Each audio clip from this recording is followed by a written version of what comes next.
Chapter 151. Noticing everyone's strange looks, Xianxia raised his chin slightly and said arrogantly, "What? Haven't you seen anyone bring their own utensils?" They had seen bowls, but never such a big bowl. Li Jinyu said awkwardly, "Hades, you really don't care about trifles." He thought that since Hades was a fashion designer, he could be considered an artist. It was normal for him to have some strange hobbies. Tisk. Xianxia was disdainful. "It's just a bowl. What's the big deal? Hashtag as long as I don't feel awkward, others will feel awkward." Hashtag in the past, eating his sister's cooking was like going to the battlefield. Xiang Yu and Xiang Feng used to bring pots to battle. That was called a bloody storm. The shrimp dumplings and fish noodles were half finished. Li Jinyu volunteered to cook and asked the photographer, Old Li, to take some material. And the task of feeding Xiao Naofu was also won by Jiang Qin. The 7 boys surrounded the soft and milky white kitten, chattering and praising it non-stop. "This is the cat sister raised. It's too small. It's not even as big as my palm. It's looking at me. Its eyes are like sapphires." Jiang Qin looked at it eagerly. "Little kitty, can you let me touch it?" Xiao Naofu proudly stuck out its butt and refused him. "Heh, there's not even any dried fish. Don't even think about touching it." Jiang Qin's reaction was, "Oh, it looks so cute when it sticks out its butt." Xiao Naofu slowly typed a question mark. 20 minutes later, breakfast was served. Opening the steamer made of linden wood, the steam dissipated, revealing delicate shrimp dumplings one after another. The skin made of white powder was thin and transparent, as white as snow. The shrimp and bamboo shoots wrapped inside were faintly discernible. A shrimp dumpling was filled with 2 shrimps. It was round and cute. In the electric stew pot was a creamy and sticky fish soup. Fresh crucian carp was lightly fried in oil and mixed with ginger and cooking wine to remove the fishy smell. Xiangyi had set the timer at 6 o'clock, so it was just right. The fish was fresh and tender, and the fish soup was delicious. Just looking at it made people salivate. Li Jinyu cooked a large bowl of rice noodles. He added fish soup and other side dishes according to his taste and seasoning. It was ready. Li Jinyu had eaten a lot of Xiangyi's cooking recently, so he was more reserved. He first put 2 steamers of shrimp dumplings in front of Jiang Qin and the others. "Eat, the recording will be tough later." The group of boys remembered Xiangqi's threat and looked at him weakly. Xiangqi was eating prawn dumplings. With one bite, the prawns were slightly chewy and the bamboo shoots were fresh and refreshing. There was probably some lard in them as the juices that spilled out were extremely fragrant. He paused for 2 seconds and clenched. On the surface, he was cold and pretentious. However, he was roaring loudly in his heart. "Good. It's his sister. It must be his sister's doing." Xiangqi, who was in a good mood, found the group of little brats much more pleasing to the eye. His tone was much more benevolent than before. "I was just scaring you a bit. Did you really take it seriously?" The brats, "Senior, you didn't look like you were scaring us. You sounded so serious when you threatened us." Each of them carefully tasted a shrimp dumpling. Everyone opened their eyes wide and slowed down their chewing speed, as if they could enjoy the delicious taste in their mouths for a while longer. Sob. Someone choked with sobs, and the eyes of the boys turned red. Li Jinyu was shocked. "What's wrong with you guys? Are you crying because it's delicious?" Chapter 152. It's really delicious. Boo-hoo, I thought I wouldn't be able to eat it. I suddenly miss my mother. Speaking of their mother, the atmosphere at the table became even more depressing, even a little sad. Li Jinyu was confused. "You guys? Daddy sure, how do we coax them?" He was a big man and coaxing a little girl was fine, but how could he coax a little boy? Shui didn't bat an eyelid as she scooped a bowl of rice noodles for each of them and poured the fish soup over it. This frightened the children, and they all stood up to receive it with both hands, wishing they could give Shui a 90-degree bow on the spot. With the rice noodles, none of them ate the shrimp dumplings. They silently ate the rice noodles and drank a mouthful of the warm and fresh fish soup. They were so obedient that it made one's heart ache. They were the kind of children who didn't dare to eat too much even when they were guests at their relatives' houses. Li Jinyu felt a little sad. It was said that only children who knew how to cry would get to eat candy. These obedient children were probably suffering. Hey, don't be shy, eat more, there's enough. Sister E made a lot of shrimp dumplings, Li Jinyu persuaded. C7 agreed, but they still buried their heads in the soup. Shui said gently, today we have to record farm work and it will consume a lot of calories. It's okay to eat more. A sneer suddenly sounded. Xianxia put down his chopsticks and said in the tone of a group boss, eat. Eat for me. No one is allowed to leave until we finish eating. Everyone. Jiang Chen trembled and subconsciously shrank behind Li Jinyu, who was closest to him. Li Jinyu, who was easily frightened, almost dropped his bowl. He coughed. Hi Daoist, the children are still young, don't scare them. What did you call me? Li Jinyu was anxious. I have a big mouth. My English is plastic. I'm wrong, hi Daoist. No Hades. Xianxia was furious. His name was so Western, high and mighty, yet he was called Hai Daoist. Seeing that the man was about to roar, Shui stopped him with one sentence. Xiangyi is sleeping. These words seemed to have brought Li along with them, instantly shutting Xianxia up. He inhaled and exhaled several times before calming down. Grinding his teeth, he said, do you know how many models have starved themselves to death in pursuit of a size 0 figure? How many people are suffering from anorexia? Besides, all of you are eating so little. Will you have the strength to work later? The boys were all scared silly. Xianxia pushed a few baskets of shrimp dumplings over and said fiercely, open your mouth and eat. If you dare to waste it, you're dead. The next second, Jiang Chen and the others picked up their chopsticks and shoveled rice into their mouths. Sob, so eating is such a blissful thing. After the meal, Jiang Chen patted his belly contentedly. The corners of his mouth curled up. The others had the same reaction as him. They were extremely satisfied. Li Jinyu saw that it was about time. Alright, everyone get ready. We're about to start the live broadcast. At 9 o'clock, the live broadcast of Two Under One Roof started on time. Li Jinyu started from the garden outside the house and slowly moved to the huge floor-to-ceiling window. Through the transparent glass, the 7 teenagers greeted everyone with a smile. Hello everyone, we're C7. The camera moved to Xianxia. He glanced at the camera and said in a lazy and gorgeous voice, introduce yourself? I'm Hai Dai. Hades. The 7 C's members held back their laughter. Shui chuckled. Li Jinyu was much more excessive.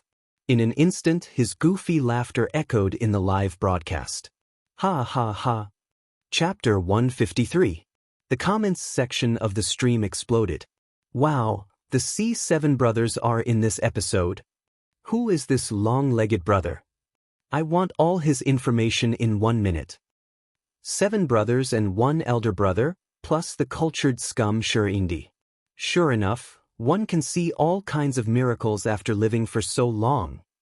Let me explain. The long-legged brother is the famous fashion designer Hades. He's extremely talented and has won countless awards. Don't be fooled by his young age. His status in the fashion industry can be described as highly respected. What the hell is with kelp? Hades must have a bad mouth. The director is poisonous. Whenever he laughs, I can't help but laugh along with him in front of the screen. Xianxia gave Li Jinyu a cold look. Only then did Li Jinyu manage to stop laughing and read the narration in a serious manner. Today, Sister E, or Teacher Xiangyi, has a fever, so I'm afraid she won't be able to participate in today's recording. As soon as he finished speaking, the camera caught Xiangyi's door open. A girl in a fluffy jacket was rummaging through the storage cabinet in the living room. Sister, what are you looking for? I'll help you. Jiang Chen was the first to rush over. The other members of C7 did not back down and gathered around her. Shui, Xianxia, the fans in the stream, did the Xiang actress cast a spell on these brothers? Why are they all so nice to her? Wow, Sister E looks so soft in this outfit. There are 2 rabbit ears on the hat. Even a girl like me would be tempted. let alone the brothers. What did I just see? Is it a needle? No, I have a phobia of sharp objects. Is she crazy? Doesn't she care about the audience's feelings? At this moment, the cameraman entered the living room and zoomed in. Xianxia took out a golden needle from a wooden box and began to disinfect it. Li Jinyu gulped. Sister E, this isn't an acupuncture needle, is it? Yeah, I'll give myself 2 needles so I'll heal faster. Li Jinyu? The netizens in the stream? Is this the legendary saying that I'll stab myself when I'm ruthless? Is she crazy? Acupuncture isn't something you can mess around with. It has to be done at the exact acupoint for it to be effective. Sister Yi's nasal voice is so cute. My focus seems to be different from yours. Seeing that Xianxia was really going to perform acupuncture on him, Li Jinyu hurriedly dissuaded her. Sister E, even if you know how to perform acupuncture, you're sick now. What if your hands tremble and you perform acupuncture on the wrong acupoint? Before he could finish speaking, the young girl's hand lifted the needles and firmly inserted them into the Higu and Xiuqi acupoints on his arms and hands. She gently twisted the needles and pulled them out. Calmly, she tilted her head and looked at him. HM? What did you say? Li Jinyu was shocked. The netizens in the live stream were also shocked. That's it? That's it? Why do I feel like she's faking it? She doesn't have to pretend like she knows medicine. What's the point of stabbing her so quickly? What a joke. The doctors in the Chinese medicine hall downstairs even have to leave needles after acupuncture. I don't think the Xiang actress even knows what it means to leave needles. Jiang Chen, on the other hand, had a charming trust in Xianxia. He asked curiously, Sister, are you a Chinese medicine practitioner? Yeah. Xianxia smiled. I'm going to cook some medicinal cuisine. If there's any soup you guys want to drink, I'll make it in advance. The boy's eyes lit up. There was still lunch after breakfast. What kind of carefree life was this? However, the live stream started arguing because of Xiangxi's words. Chapter 154. Admit that she's a Chinese medicine practitioner?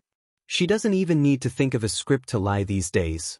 Graduates of Chinese medicine schools wouldn't dare to call themselves Chinese medicine practitioners if they didn't get a medical certificate.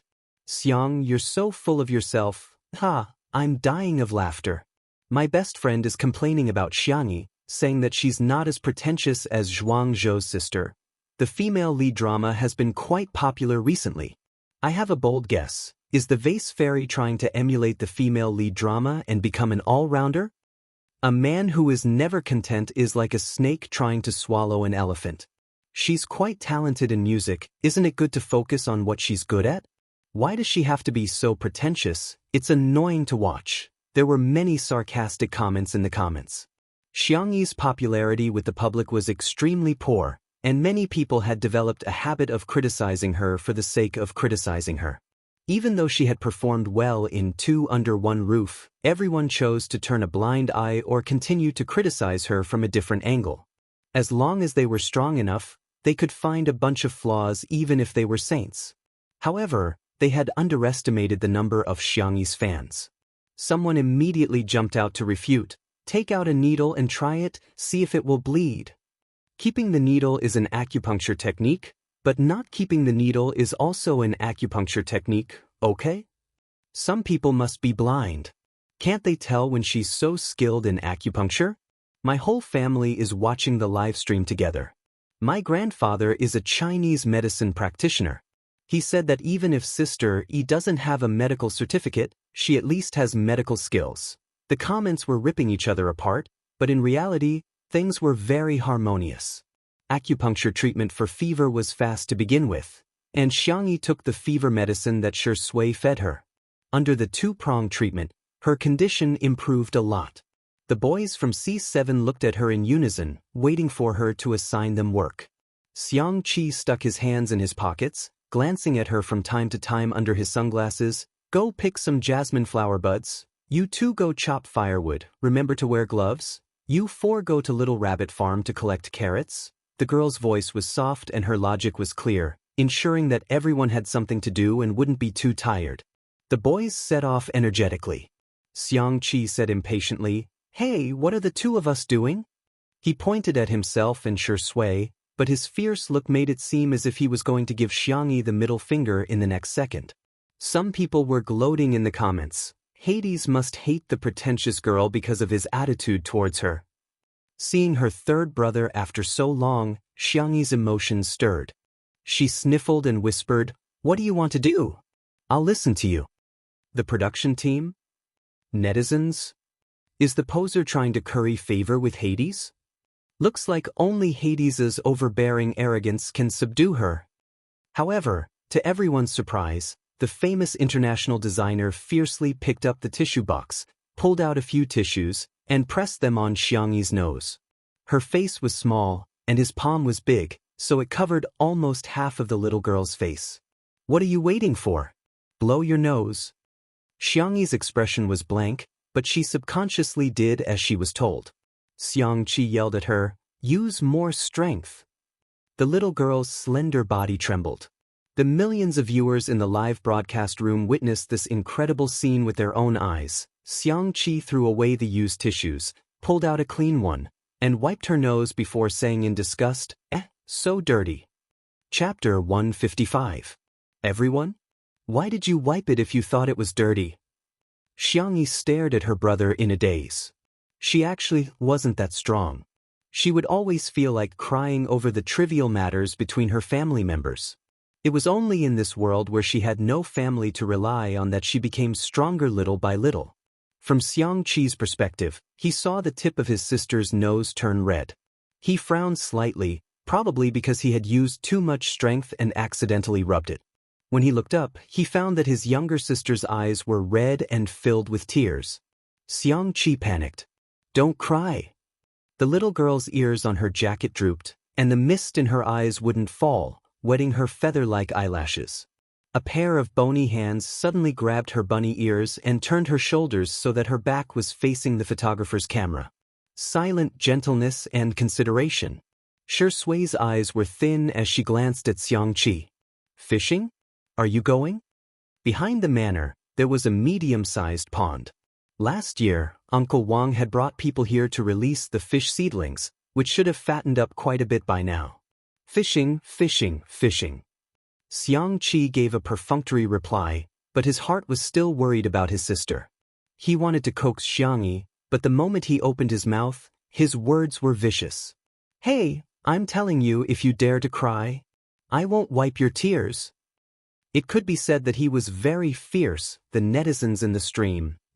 I don't even know how to retort. I used to think Hades was a sexy and wanton evildoer, a romantic and sensual genius. Why is he so silly in real life? I don't understand this pretentious guy's brain. What's there to cry about? Why is he acting like a white lotus? So pretentious. Why do I feel like Hades is a bit arrogant? For example, he seems to be threatening the C7 kids to eat, but in fact, he can tell that they don't dare to eat. Another example is his attitude towards Sister E, and his tone is fierce. But if he really hates Sister E, why would he wipe her nose? Xiangyi took some time to adjust her mood. After calming down, she went into the kitchen to cook the medicinal cuisine. Seeing the girl put a few Chinese herbs into the casserole, the live broadcast room mocked her again. By the side of the pond, the weeping willows swayed gently, and a few creepers and roses bloomed just right. The air was filled with a faint fragrance, and the sound of insects spread between the branches. Lotus leaves had just emerged from the water. The scenery was picturesque, but the two people fishing by the shore were even more stunning than a painting. In the live stream, my eyes are full of long legs. Saliva, saliva. Sure, Indy looks so relaxed when he's fishing. I feel like he's suited for this kind of leisurely life. Hey, Hades is quite well behaved. I thought he was the type who couldn't sit still. In the next second, the camera zoomed in on Xiangqi's handsome face. Under the cover of the fine hair on his forehead was a pair of tightly shut eyes. It was as if he had fallen asleep. Netizens? Shui seemed to have expected this. Ripples appeared on the surface of the water. He calmly pulled back his rod and caught a plump grass carp. Time passed by slowly. In the blink of an eye, the teenagers who had gone to Little Rabbit Farm returned with newly harvested carrots in their hands. In the midst of playing around, one of them threw a shoe at his teammate and accidentally threw it onto the roof of the small kitchen. The effect of this segment was excellent. The netizens in the live stream were laughing uncontrollably, but the boys were dumbfounded. What should we do? Go back and ask sister if she has a ladder? The few of them were chattering away when suddenly, a disdainful sneer came from behind. Heh, you still need a ladder at this height? Chapter 156. That voice is... Everyone turned around to see that it was indeed Senior Hades. The man had put on his sunglasses again at some point. Just by standing there, he was more pleasing to the eye than any male model on the runway. Hello, Senior. The boys hurriedly greeted him. Xianxia walked to a tree next to the small kitchen, took off his windbreaker, and tossed it to them. Live comments: what is Hades doing? I have a feeling there's going to be a high-energy event ahead. No way, I don't believe Adonis can climb a tree. *CK. He's really climbing. She watched as Xianxia skillfully climbed up the tree. With a sweep of his long arms, he picked up the shoe and casually threw it on the ground. He then proudly stood on the trunk of the tree, looking like a master of martial arts who said, "It's just a piece of cake." Shui, who was standing by the pond and watching this scene. Sure enough, they were a family with a talent for climbing. There was probably no tree in this world that the Xiang family couldn't climb. The boys from C7 were dumbfounded. They froze for a few seconds before reacting and applauding Xianxia. Senior, you're so cool. Wow, as expected of Senior. Xianxia didn't show it on his face, but his heart was full of praise. What a bunch of inexperienced brats. Live comments: Kid, do you have a lot of question marks? I don't know why, this scene reminds me of Sameo Gu. He climbs so fast. Gidge, you're wearing a custom-made shirt? Aren't you afraid of ruining it? It was almost time for dinner. The boys from C7 crowded around Xianxia, worshipping him like a hero. Shui carried a basket full of fish and kept a distance from them. The scene was inexplicably comical. When everyone returned to the villa, they suddenly heard a scream. Immediately after, there was the sound of an axe falling to the ground. The staff hurried forward. The scene was chaotic, making it harder to figure out the situation. Get out of the way. Shui's low and cold voice carried a strong aura that allowed no one to object. She strode forward, and the people around her subconsciously made way for her. C7's captain, Xianxia, was half kneeling on the ground, his left hand supporting his right arm. His face was pale, large beads of sweat rolled down his face, without a trace of blood. Don't move around, Shui reminded Xianxia, then said calmly, call the ambulance immediately. Li Jianyu said worriedly, but it will take a while for the nearest hospital to get here. After all, the manor was located in the suburbs of the suburbs. Call first. Also, get the car ready just in case. The fans of Caspian 7 in the live broadcast room exploded. Ah, our brother is so pitiful, how can we let our brother work? Ci Zai is still a child, what did he do wrong to be tortured like this? I'm going to cry to death. Our brother has an old injury. Why didn't Xiangyi come and chop the firewood herself and get our brother to do it? Go to hell, go to hell. Hee hee, I just want to send a message to the female star Xiang. Have a good trip. Candle, candle. The scene was carried out in an orderly manner according to Shui's instructions. Shui suddenly thought of something and looked at Xianxia. Go call Xiangyi over. The hostility in the live comments became even more turbulent. Shui, F***CK your mother, are you going to kill our brother before you're satisfied? I'm saying this, if anything happens to our Ci Zai today, everyone here will be the murderer. Chapter 157. The fans were so concerned that it was inevitable that there would be some irrational comments. However, it left a bad impression on the other netizens. Are some fans worried about Xianxia or cursing him? There are no external injuries and no blood.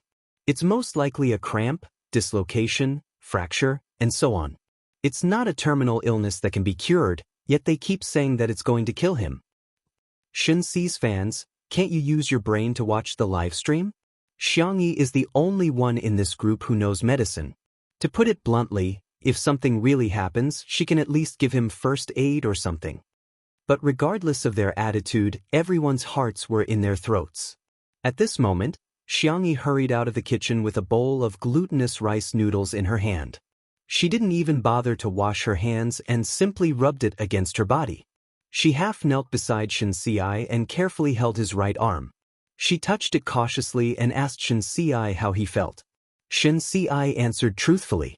However, in the eyes of the fans, Xiangyi was an eyesore. Why are you still taking advantage of Ci at a time like this?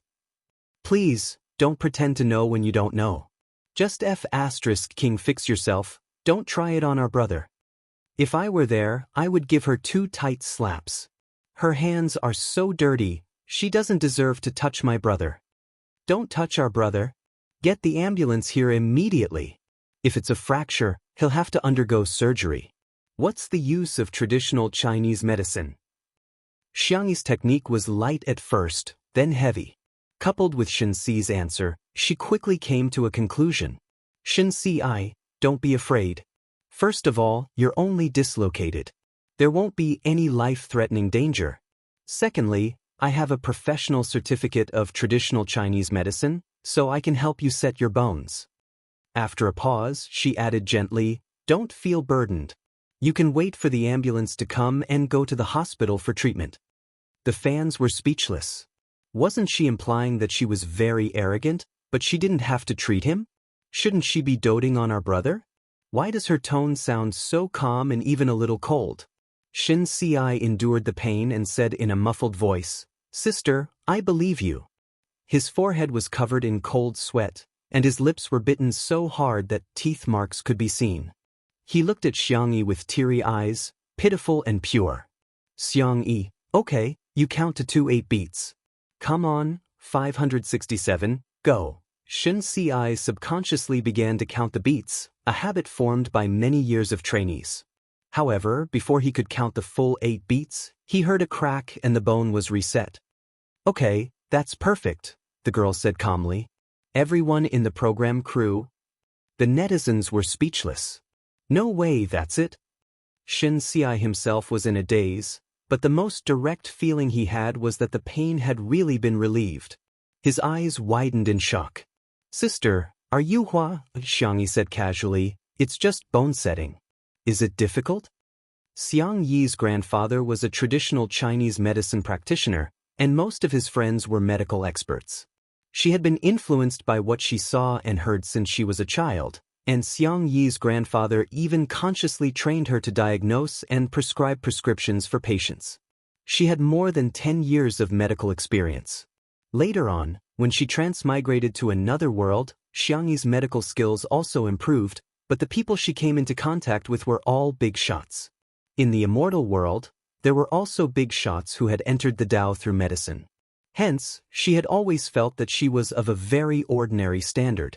The more knowledge one had, the more insignificant they would feel. Little did she know that for others, a few seconds of diagnosis and bone setting was simply a divine doctor. Chapter 158. From acupuncture to bone setting. If the program crew had doubts about Xiangyi's medical skills at first, they were now convinced. Sister, you're so awesome. Jiang Chen clenched his fists and said excitedly, I'm bragging. I'm finally the first one to flatter her. Not to be outdone, the others began to brag. Sister, you're so talented. Sister, is there anything you can't do? The young boys were full of praises. In the live stream, the pretty girl is being praised by the pretty boys. I'm so jealous. Xiangyi is so outstanding. She's a great cook, a musical genius, and a miracle-working doctor of Chinese medicine. Sister E, do you have any relatives who share the same father or mother? I can move in with my luggage, go to college, learn how to wash dishes, and sweep the floor. I'm different. I can move in with my luggage. Hades, thank you, I'm offended. No, it should be kelp. Oh? Did you bring your own cutlery too? Haha, is the kelp in front trying to kill me? You guys are going to ruin Hades. Some of the fans who had been slapped in the face weren't convinced and didn't want to admit that they were wrong at all. Maybe she was just lucky. How can she boast about being a miracle-working doctor? What a joke. The pretentious girl just said that she has a Chinese medicine qualification certificate. Come on, taste it carefully. Hee hee, only those who specialize in Chinese medicine and work in medical or healthcare units can get a Chinese medicine qualification certificate. You're bragging so much that your mother can't recognize you, right? Anyone with a discerning eye can tell that the actress Xiang was just lucky. The metaphysical treatment methods of Chinese medicine can only fool the retarded uncles and aunties at the entrance of the community. If she's really good, why have so many Nobel Prizes in medicine been given to Western medicine for so many years? However, these people who were clamoring were soon slapped in the face. By the time the ambulance arrived, Xianxia was already covered in a fluffy blanket and holding a cup of hot flower tea. Jiang Chen had even stuffed a mango glutinous rice paste into his mouth. It was made of glutinous rice flour, wrapped in fresh mango as the filling, and rolled a few times in the coconut. It was soft and supple, sweet and delicious, and even one's mood became brighter after eating it. The doctor examined Xianxia and asked in surprise, "Young man, who set your bones? This technique is amazing." Bullet screen. Was this doctor bribed? Xianxia pointed at Xiangyi adorably. When the doctor saw that it was such a young girl, especially when he heard that the bone setting took only a few seconds, he was even more impressed. He gave Xiangyi a thumbs up and said, "Little girl, you're amazing. There are also old Chinese doctors in our hospital. If they watch the live broadcast, they will definitely want to have a good chat with you. You flatter me." Xiangyi's tone was indifferent. The doctor praised Xiangyi for a few minutes before he remembered something and said to Xianxia, "Take care of yourself and listen to her." The netizens were speechless. Haha, don't other doctors say to drink more hot water? This doctor actually said to listen to her. Wow, this means that the doctor also recognizes Sister Yi's medical skills. The professionals have already stamped their names, so some fans should stop dancing.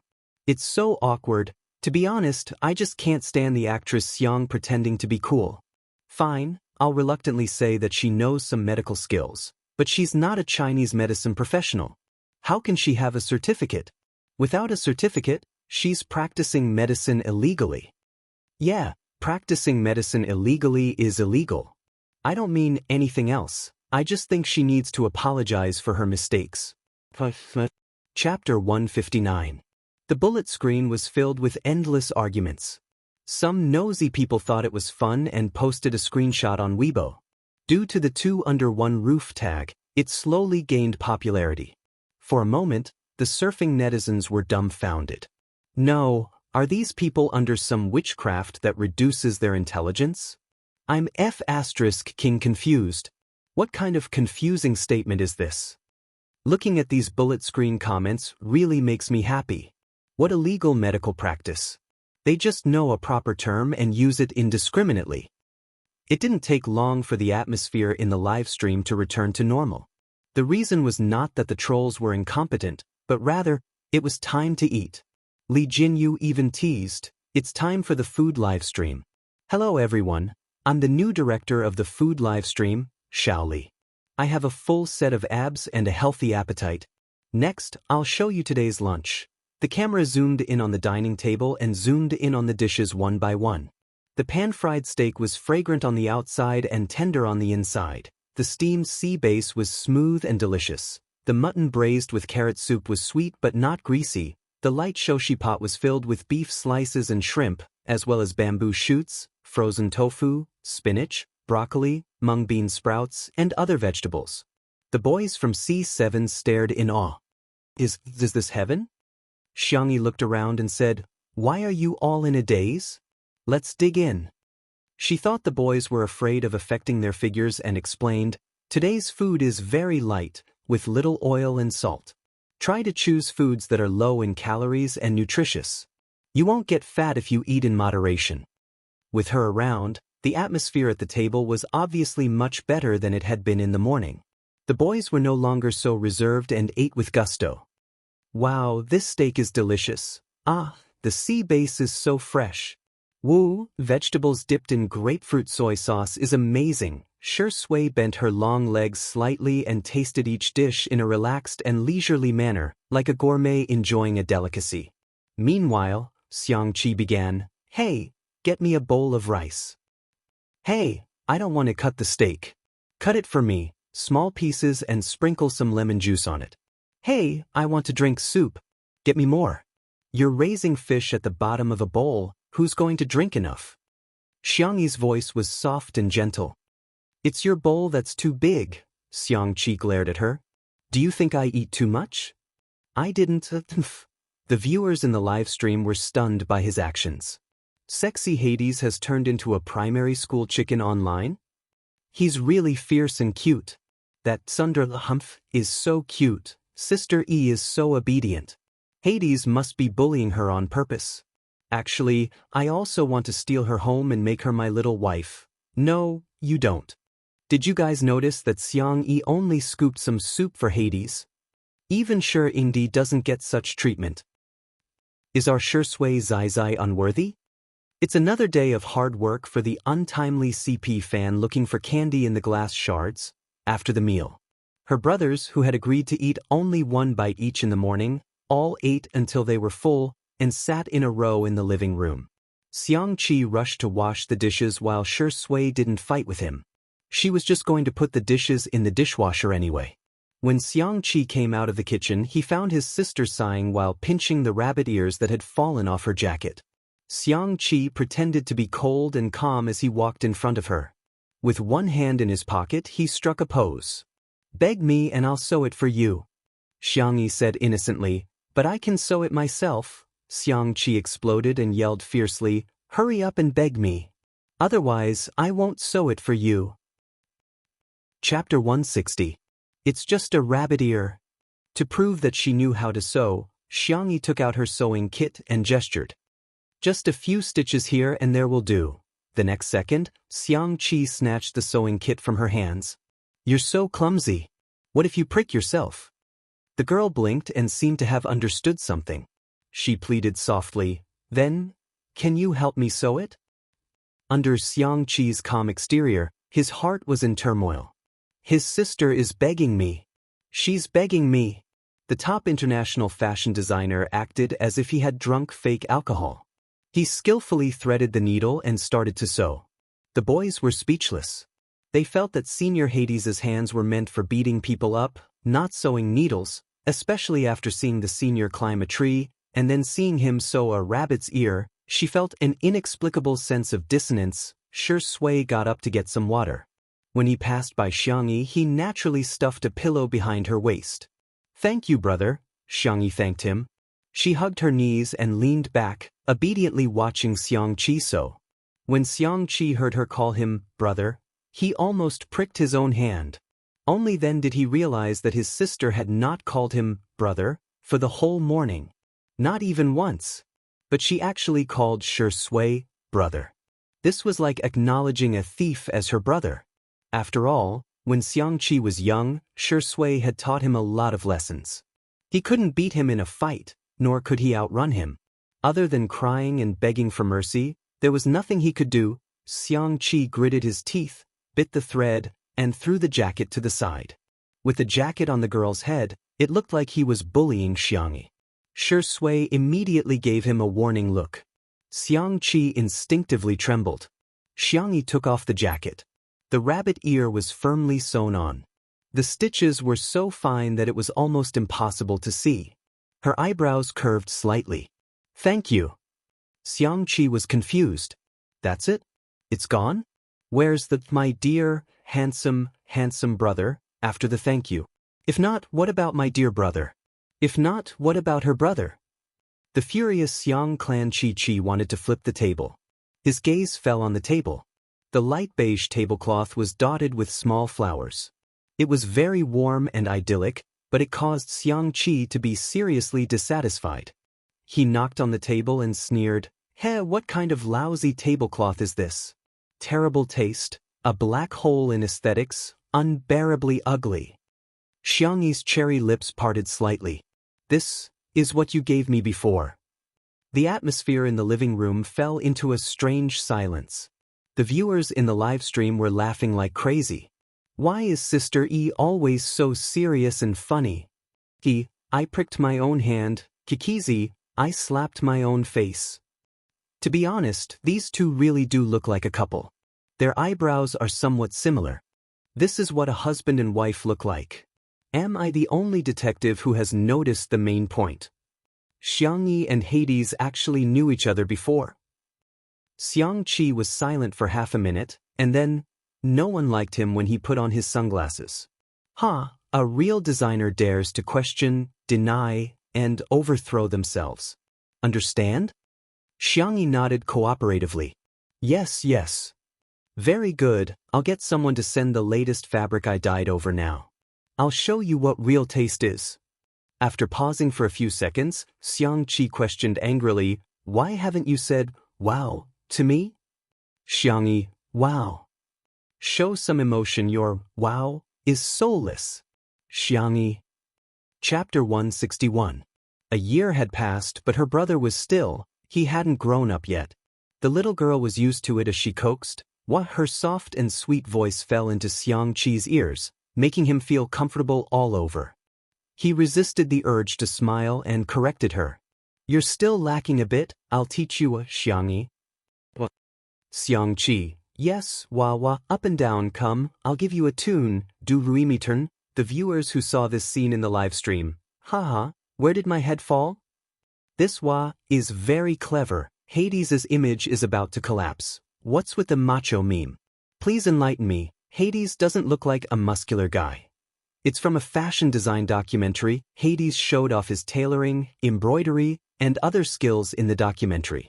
The best part was that the entire documentary had many clips of him stepping on a sewing machine. As soon as the clip of him stepping on a sewing machine appeared, the comments would flood the screen. This is what a macho man should do. Over time, it became a meme. On the carpet next to them, the C7 brothers were lying in a row on the couch. The carefree Xiao Naofu seemed to have found a new toy, treating his younger brothers like human spring beds.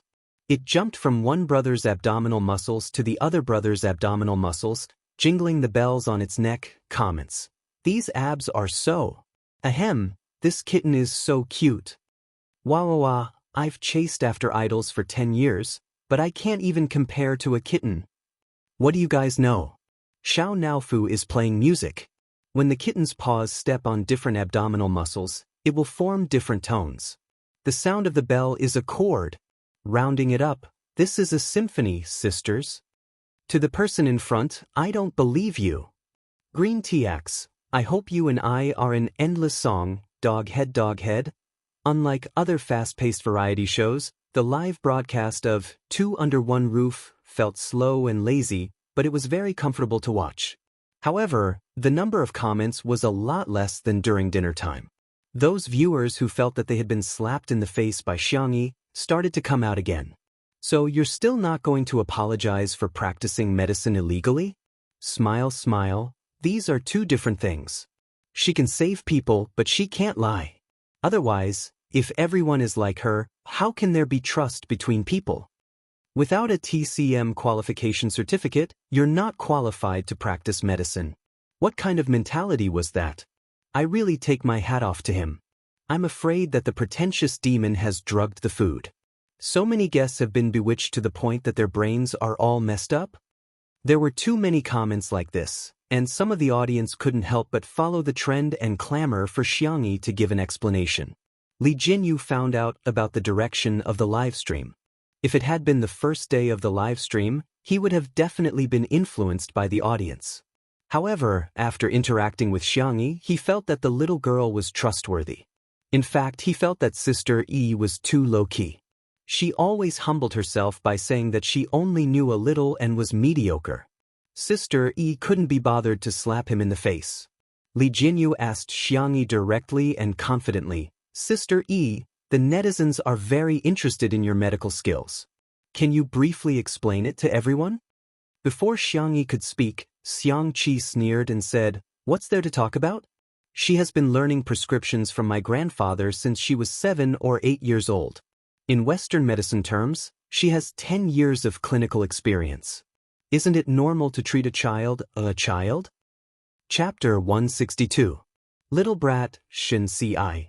He suspected that Senior Hades wanted to call him a little brat, but he changed his words because he was afraid that the system would ban him from the live stream. 10 years. Even though he was mentally prepared, Li Jianyu was still shocked to hear this number.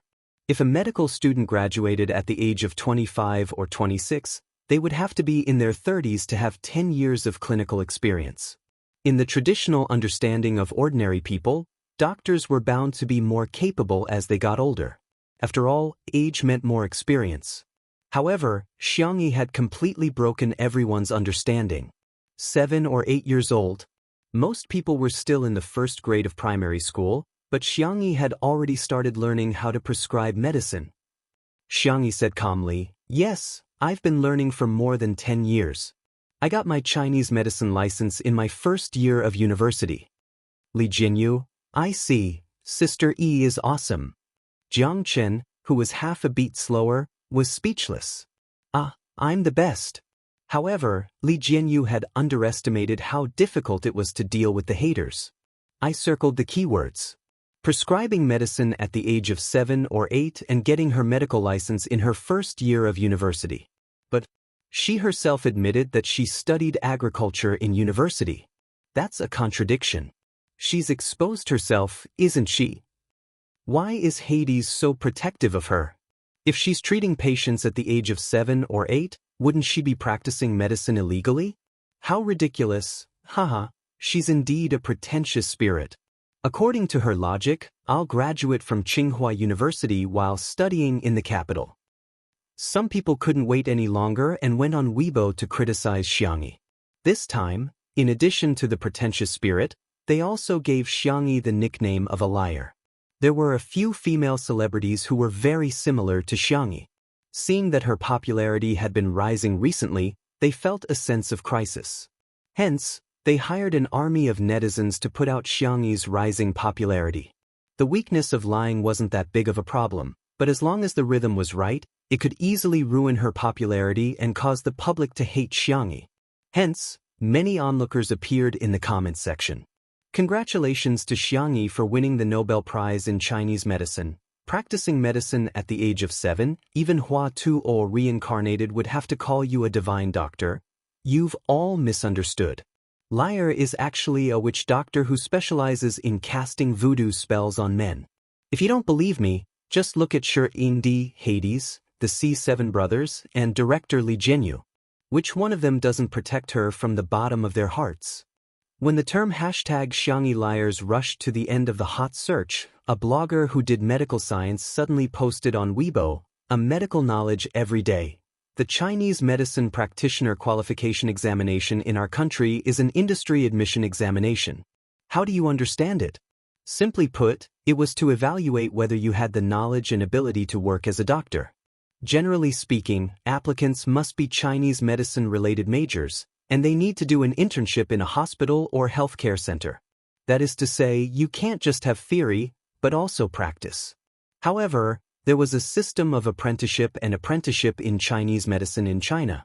That was to say, the master taught the apprentice, and the father taught the son. Therefore, there was a special examination method in China. That was the traditional medical apprentice qualification examination method. To put it in the simplest way, it was, you have a master who is an old Chinese medicine practitioner. You have studied under your master for more than 3 years.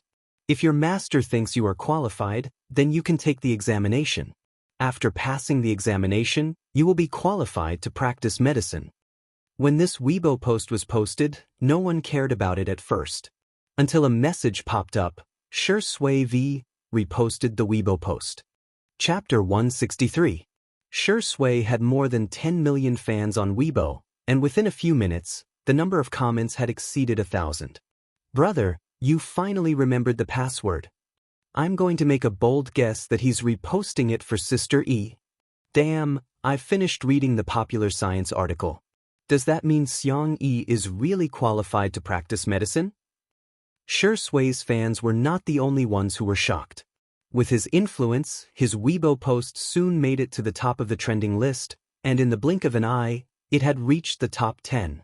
#Xianxia liars hashtag disappeared and was replaced by #Xianxia traditional Chinese medicine hashtag.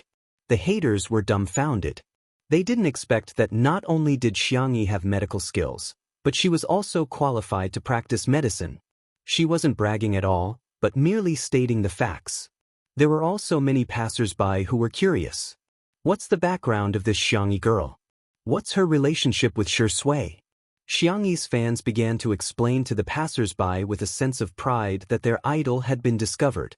Our sister Yi is just an ordinary little fairy. Learn more about her culinary skills. Learn more about her 3-string electric guitar. Learn more about her prescription for acupuncture and bone setting at the age of 7. Treasure Girl Xiangyi Red Heart Barefaced Beauty Xiangyi Red Heart Gourmet Xiangyi Red Heart Musical Instrument Xiangyi Red Heart Traditional Chinese Medicine Xiangyi Red Heart. The spontaneously posted comments were like droplets of water, converging into an unstoppable trend. The relatively unpopular fans of the untimely CP also rose up in the banner of Love Pops. Various edited short videos, Q&A maps, and doujinshi were all seen by the vast number of netizens who surfed the internet and subconsciously gained a large number of fans. In the living room of the manor, Shui tapped on the screen a few times with his slender fingers and put away his cell phone. He didn't mention a single word about reposting the Weibo post. It was as if he had done something insignificant and not worth mentioning. The man pushed his gold-rimmed glasses up with his finger, and his gaze fell on Xiangyi. His temperament seemed to be immersed in the spring water of March, gentle and soft. He was wearing a simple dark gray shirt with the sleeves neatly folded in two. The muscles on his forearms were smooth, and the black dial of his watch outlined the changes of the stars and the moon in the northern hemisphere, outlining his refined and ascetic temperament. Regardless of whether it was still or moving, every frame looked like it was living in a pictorial. Bullet screen. From the trending searches on Weibo, why are the variety show guests either sitting or lying down? New untimely couple fan reporting for duty. He's giving out sweets as soon as he arrives, the wife-obsessed Shurindi. If you didn't mention it, I wouldn't have noticed. Shui really seems to be looking at Sister E. She's knocked. Ding Ling, Xiangqi's assistant, was extremely efficient. He delivered the fabric as quickly as possible. Mr. Hades, do you have any new inspiration? As soon as the assistant entered, he ignored the staff of the variety show and was so excited that he was about to cry. If you have any instructions, I'm at your service. Xiangqi said coldly, no need, I'll do it myself. The assistant's voice trembled. What are you going to design? A dress? An evening gown? Dresses were Xiangqi's best and most spiritual designs. You reminded me, Xiangqi said thoughtfully. In addition to the tablecloth, I have to make a few more aprons. The cutest sister should be paired with the prettiest apron. The assistant? The netizens? Chapter 164. A few minutes later, the sound of a sewing machine could be heard in the live stream. Xiangqi tied up the long hair on his forehead into a small ponytail, revealing his clear and beautiful eyebrows. He was serious and focused on adding white lace to the cut tablecloth. In the live stream, this is what a macho man should do. A Hades is so skillful with his hands. Our Hades's professional skills must be praised to the max. He's proficient in tailoring, sewing, and embroidery. Why does the assistant look so dazed? She doesn't look very smart. Roman, who was Xiangqi's assistant, watched as his designer cut the precious fabric into tablecloths. That was a preparation for future works. Some designers would use ready-made fabrics from the market, but Hades was different. Every piece of his work was designed by himself, and sometimes he would even dye it himself. The raw materials, craftsmanship, and dyes used were all the best in the industry, but now they were being made into tablecloths. With every tablecloth he made, Roman's heart bled. He closed his eyes and pretended not to feel heartache. Xiangqi made 7 or 8 tablecloths and couldn't stop at all. It was Xiangyi who stopped him. Enough, it's really enough. Even if you change one every day, it'll last for a long time. Okay, let's make these first. Xiangqi was still a little unsatisfied. Hey, I suddenly have an idea. Roman opened his eyes, unable to hide his excitement. Was he going to design a new piece of work? Was he going to witness the birth of a genius piece of art again? The next second, this lace will definitely look good with the creamy yellow apron. Xianxia pointed at the various fabrics and accessories Roman had brought. Since you already have an apron, you should also use a matching hairband. Aren't sausage hairbands very popular now? Jiangchen raised his hand weakly. Not sausage, Xianxia. Then what is it? Sausage? Jiangchen carefully explained. Last time, the makeup artist told me that it's called a large intestine hairband because it resembles a pig's large intestine. That sounds disgusting. Xianxia looked disgusted, then turned to Xiangyi and said, "Hey, I want to eat stir-fried peppers with intestines tonight." So Xianxia went back to work happily. Thus, Roman closed his eyes again. 2 hours later, Roman cooperated with Xianxia to make more than a dozen small aprons of various styles. Some had lace edges, some had large bows, and some had small furry balls. There were also dozens of hair rings. Her hair rings were all wavy like clouds. There were floral patterns, plaid patterns, pure colors, silk, velvet. Every one of them was exquisitely made. There was a bunch of rainbow farts in the live stream. Oh my god, Hades is too good. All of them are so girly. Yes. I want to have it. I want to buy it all. Host, quickly give me the link. Doghead, a big shot is a big shot indeed. Even the little things he made are so beautiful. QAQ, I'm so envious of Xiangyi. Xianxia was very satisfied with the finished products. Holding them all in his arms, he pretended to take a stroll to the kitchen door and coughed twice. Xiangyi, who was preparing ingredients, turned around. Seeing that it was him, her eyes curved. She trotted over to him and tiptoed to stuff a small biscuit into his mouth. Is it good? The girl smiled sweetly and gently. Xianxia's Adam's apple bobbed. He forgot to chew and swallowed the biscuit directly. Chapter 165. His eyes met with his sister's expectant gaze. Xianxia, before he could taste anything, his throat was already sore. The man was expressionless and cold. It's all right. As long as you like it. Xiangyi turned around to get the tray. I just baked 2 plates, I'll bring them to the living room. For those brats and that old man to eat. Xianxia blocked the door and refused to let her out. Hey, do you want these? Only then did Xiangyi notice the large pile of hair rings he was holding.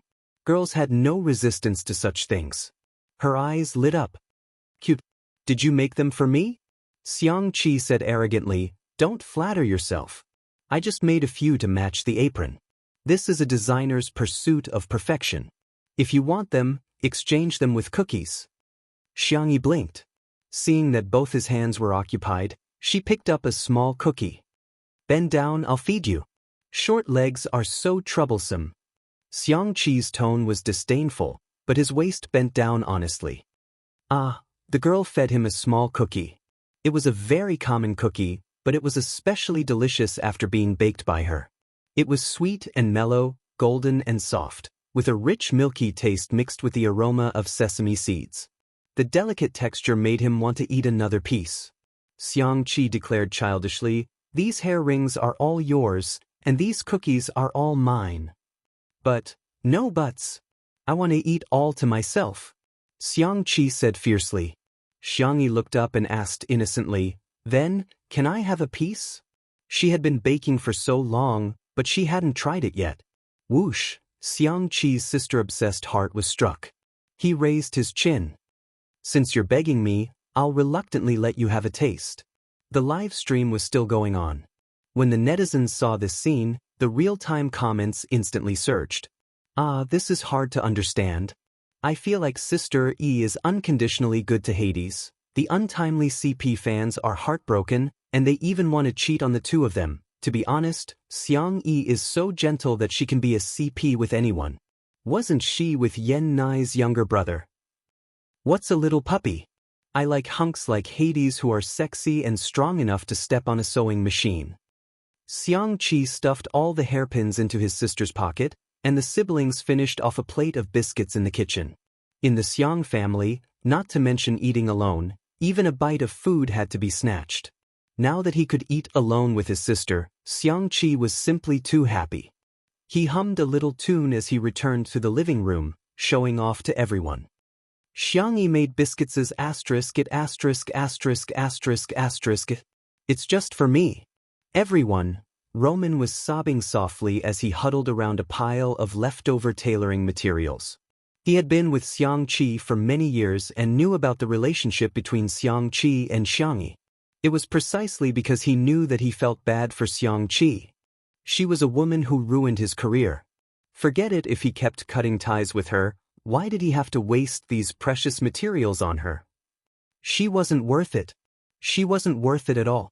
God, I, Roman, am praying to you sincerely, please make the woman who bewitched Hades stay away from him. At this moment, a sweet aroma wafted into his nose. He subconsciously looked towards the source of the aroma. A young girl wearing an apricot-colored plush jacket came out of the kitchen with a plate of golden egg tarts. Boom! Roman's world began to collapse. Oh God, is this woman a banshee? Why am I bewitched by this aroma too? Chapter 166. At that moment, Roman was reminded of the mythical sirens who used their heavenly songs to bewitch sailors in the deep sea, causing their ships to sink on the rocks. In his eyes, the fair and gentle Asian girl in front of him was equivalent to a siren. The opposite of the heavenly voice was the sinful food in her hand. Heh, it's just a few egg tarts. France's desserts are the best in the world. He absolutely had to stay rational. Xianxia felt like he had been struck by lightning. Apart from biscuits, my sister actually made egg tarts. And it's not just for me. He watched as his sister gave one to each of the C7 brats and two to that old man, Shui. She even politely asked his assistant if he wanted to try. Roman thought to himself, I'm not eating this. I'd rather die than eat this. Roman's body took the egg tarts with both hands and opened his mouth as wide as he could, biting off half of the egg tarts in one bite. The crust was crispy while the egg was soft. The crispy crust blended perfectly with the smooth filling. The aroma of milk, egg, and caramel blended together to create a sweet but not greasy taste. His brain felt like it had exploded with fireworks, going from brilliant to blank. It took him a long time to come to his senses. Roman looked at the half-egg tart in his hand in disbelief. How can this be? How can this be? How can there be such delicious egg tarts in this world? In a trance, he thought. Perhaps the sailors were willing to be bewitched by the siren and sacrifice themselves to the sea by striking the rocks so that they can listen to the sounds of nature forever. Roman couldn't bear to eat the remaining half of the egg tart in the same extravagant way as before. He carefully bit off a little bit with his lips, and the wonderful texture instantly captured all of his taste buds. Roman drew a cross in front of his chest piously. Oh God, it turns out that being bewitched by a siren is such a blissful thing. Men. The boys had also started eating. The kids ate everything with great relish and kept praising them, making the viewers in the live stream truly envious. Why are they eating again? Oh, I want afternoon tea too. I didn't like Xianxia at first, but when I thought about how the kids can only eat their fill for a day on this show, I couldn't hate her anymore. Sisters, I'm here again. The little brothers and the little assistant only have one egg tart, but sure Ingdi has 2 egg tarts. 2. At this time, Xianxia walked in front of Xianxia. Xianxia turned his face away and ignored her. There are still 3 egg tarts. Can I give them all to you? The girl's tone was gentle, as if she was coaxing a child. The haters finally found a chance to criticize, so they immediately started typing on their keyboards. Here it comes again. Are the Xiang women the type to please? You're always trying to please others. It's precisely because there are women who don't see themselves as humans, but as vassals of men that women have no status in this society. There is a lamentable ideology that objectifies women and treats them as objects. The most lamentable thing is that women objectify themselves. The value of a woman's existence isn't to please others, but what about Xianxia? How many people are watching this live stream? How many underage women have she set a wrong example for? These people were feeling smug in front of their screens, thinking that they had managed to control the flow of the show.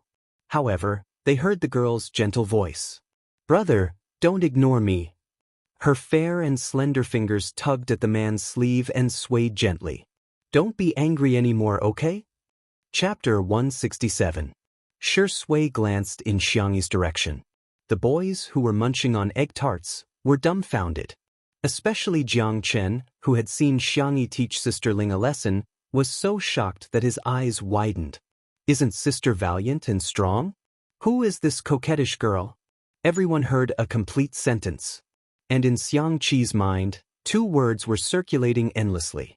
Brother, brother? His slow brain finally reacted. Xiangqi stood up and raised his voice. What did you call me? Xiangyi was a little helpless. If you don't like it, I won't call you that again. Perhaps from an outsider's point of view, the blood ties between family members couldn't be severed. However, it was often the most painful when family members complained about the harm done to them. In the past year, the person who had taken over her body had ruined her 3rd brother's career. There was no doubt about that. A mistake was a mistake. No one had the right to forgive on behalf of her 3rd brother. Looking at the girl who was as cautious as a frightened bird, Shui frowned deeply. He had seen Xiangyi in many different ways. She was bright and beautiful, gentle, confident, arrogant, willful, drunk, crying, but he had never seen her show such a timid and humble expression in front of anyone. The comments in the live stream surged. Am I hearing things? Why is she calling him brother? Didn't Sister Yi say in an interview that she was an only child? Does anyone know what Hades's Chinese name is? I have a bold guess. It's obvious that this is a premeditated script. It's just a fake couple. Do they really think this is some kind of food show? Love and drama are the most interesting things to talk about in variety shows. Xiangqi took a few deep breaths before he could adjust his heartbeat. Brother? He sneered. You still know that I'm your brother? Xiangyi whispered. I've always known. Xiangyi looked up. Brother, I was wrong. I'm sorry. She didn't know how to explain the matter of transmigration. After all, it sounded beyond the reasonable understanding of ordinary people. It was too much like a lie that she made up to find an excuse. Therefore, Xiangyi decided to explain later when she had the chance. Now, she just hoped that her brother wouldn't be angry anymore. Although 3rd brother was childish, immature, he was really, really good. He would make her dresses, read her poems, teach her how to dance, and make up fairy tales under the moonlight. When inspiration struck, he would draw stacks of manuscripts and paste them all over the walls and windows. Then he would pull her and show them off crazily. 3rd brother had a sharper and more sensitive personality than ordinary people. He was also more easily affected by emotions than ordinary people. When he was angry, it was very difficult for him to have design inspiration. Xiangqi stared at her. The corners of the girl's eyes were red. She felt wronged and weak, and her eyes were filled with tears. The look in his eyes was different. In the beginning, Xiangqi had only suspected that his sister had been possessed by something strange or that she had split into 2 personalities. But now, he was 100% sure that the sister he had met in the past year wasn't his sister at all. He said fiercely, Do you think I'll forgive you just because you say sorry, you make some delicious food, and you call me brother? Xiangyi shrank back. Her starry eyes dimmed as she sniffed. Oh! The next second, she heard her brother roar loudly and decisively. I will! Chapter 168. The living room was so quiet that only the faint sound of the livestream equipment could be heard. Xiangyi raised her head and stared blankly at Xiangqi. After Xiangqi finished yelling, he realized in hindsight that he was embarrassed. His ears burned and he ground his teeth. He felt a sense of humiliation turning into anger. But when he met his sister's clear eyes, his anger instantly dissipated. He grabbed the girl's soft hand and shoved the corner of his shirt at her domineeringly. Xiangyi's face was filled with confusion. Xiangqi said fiercely, Hurry up and call me big brother. Don't you know how to coax me when I'm angry?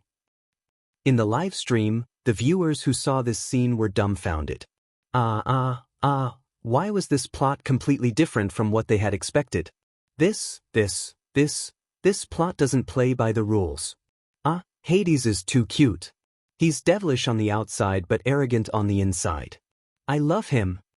The interaction between these two is too confusing. They don't look like a couple. What's their relationship? Those who say our sister E is sucking up to Hades, open your eyes and see clearly who's sucking up to whom. Hades was clearly the one who made Sister E an apron and a hair tie first. Xianxi's emotions were complicated.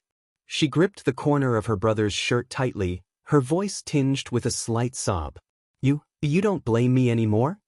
The C7 boys didn't know what she meant, but Shui and Roman did. Especially Roman. He had witnessed the birth of Hades's genius creations, and had also witnessed them being devoured and destroyed by the flames. How could he forgive her so easily? But, thinking of that delicious egg tart just now, Roman felt that he could forgive her just a little bit. Of course, this woman would have to make up for it with sincere remorse and practical actions in the future.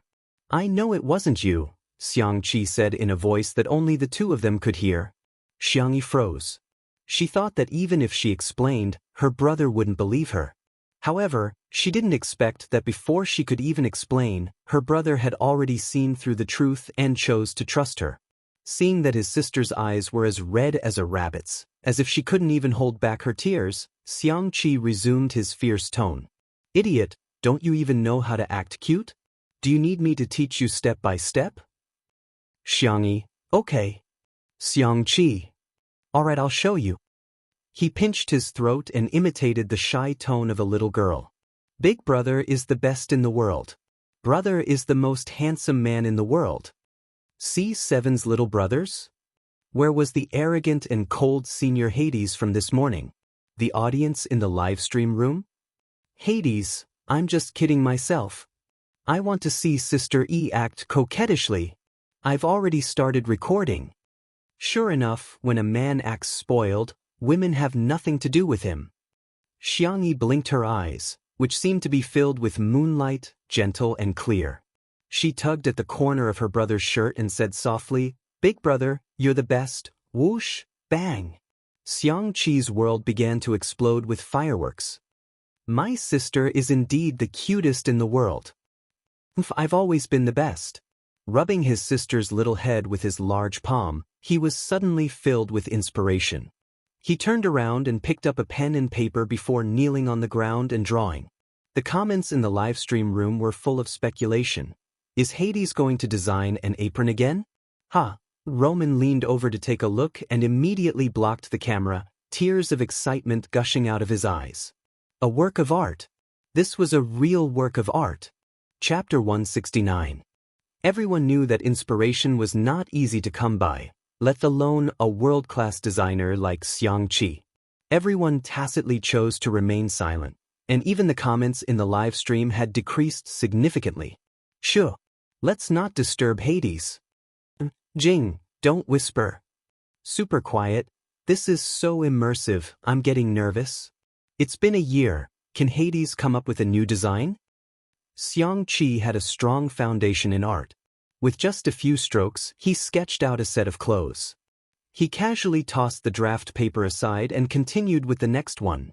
The inspiration that had dried up for a long time seemed to be inexhaustible at this moment. Countless wonderful ideas were constantly surging out. Li Jinyu asked the cameraman to change the angle so that he could capture everyone in the living room without capturing Xianxi's manuscript. The C7 members covered their mouths one by one, not even daring to breathe. Xianxia was also very nervous, but Shui was the calmest.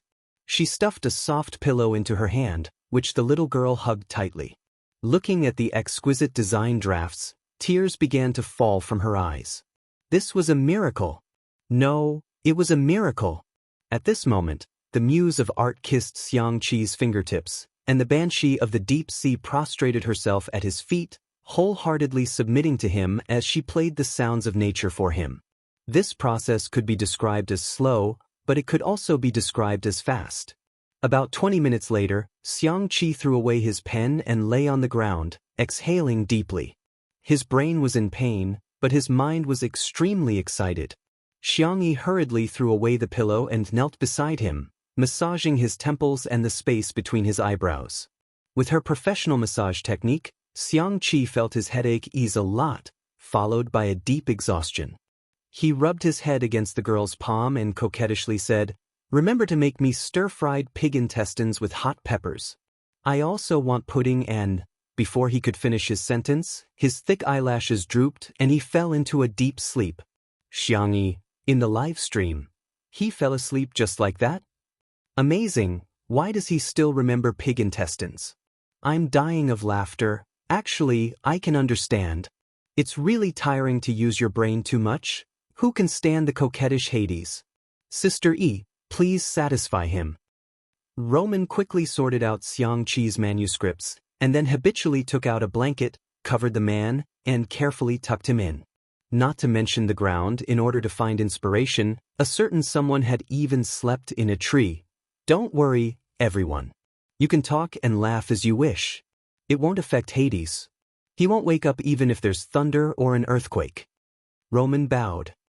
Now that I have the design drafts, there are still a lot of things to do. I'll take my leave first. Li Jinyu arranged for the staff to send him off. The live broadcast continued. As Roman had said, Xiangqi slept like a log. It was drizzling outside, so it wasn't suitable for filming outside. Fortunately, the production team had already prepared a backup plan for the guests to play games in the living room. Before the game begins, please write down a punishment plan. Whoever loses will draw lots later. In the live comments, haha, the production team is too good, Xiangyi casually wrote down a nursery rhyme. She was a little curious about what Shui had written next to her. Nudging his elbow, she asked, "What did you write?" Shui chuckled and directly showed her the note. On it were 2 words written in bold strokes, vinegar. The 2 of us are too cruel. Xiangyi sighed. Little did she know that the boys from C7 were going crazy. Chapter 170. The camera zoomed in on everyone's notes, allowing the audience to see what each person had written. Shui, jealous. Xiangyi, singing nursery rhymes. Live comments. These 2 have the same style. Elementary school level punishment. However, it was different when it came to the C7 boys. Xianxia, girl group dance. Jiangchen, take ugly photos and post them on Weibo. Live comments. It's obvious that these boys have cheated each other a lot. Chen Zai, mommy really wants to tell you through the screen that you can lose this game too. WTF, Akai's writing is too cruel. Staying in a confined space to listen to ghost stories? That's too scary. After collecting everyone's paper slips, Li Jianyu smiled and announced the game's content. This game is called All Villains.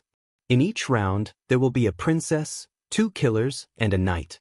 The rest of the people will be civilians. The killers must kill the princess or survive to the last round to win. The knight needs to protect the princess. You can vote in each round. If all the killers are voted out, the princess will win. Jiangchen raised his hand. What about the civilians? Do they protect the princess? Li Jianyu, who said civilians must protect the princess? They can also protect the killers. The guests? Live comments? Fine, the program team really knows how to play. In other words, civilians can be good or bad? Xianxia rubbed his chin. So every round is a free-for-all? That's interesting. Li Jinyu took out the cards prepared by the program team. Let's try it out first. There's no punishment for this round. After 1 round, everyone understood the rules. Okay, then the loser will have to accept the punishment. Li Jinyu grinned, looking like he was enjoying the show. After drawing the cards, the cameraman took a close-up of each person's card. Xiangyi had drawn the princess, Jiangchen and Xianxia had drawn the killers, and the knight card was in Shui's hand. The first round began. I'm a good person. Jiangchen was obviously not good at lying. It took him a long time to say, really, you guys have to believe me. The younger brothers said, of course we believe you. Then they all voted for Jiangchen. In the live stream, I'm so angry I'm trembling in the cold, this little lousy group has no team spirit, pure teasing, don't argue you're right. Zai-Chen rubbed his head. Mommy knew you were an idiot. Such a dangerous game is not suitable for you. In comparison, Xianxia is so calm. He even voted for Jiangchen. Go Ci Zai. Kill Princess Duck.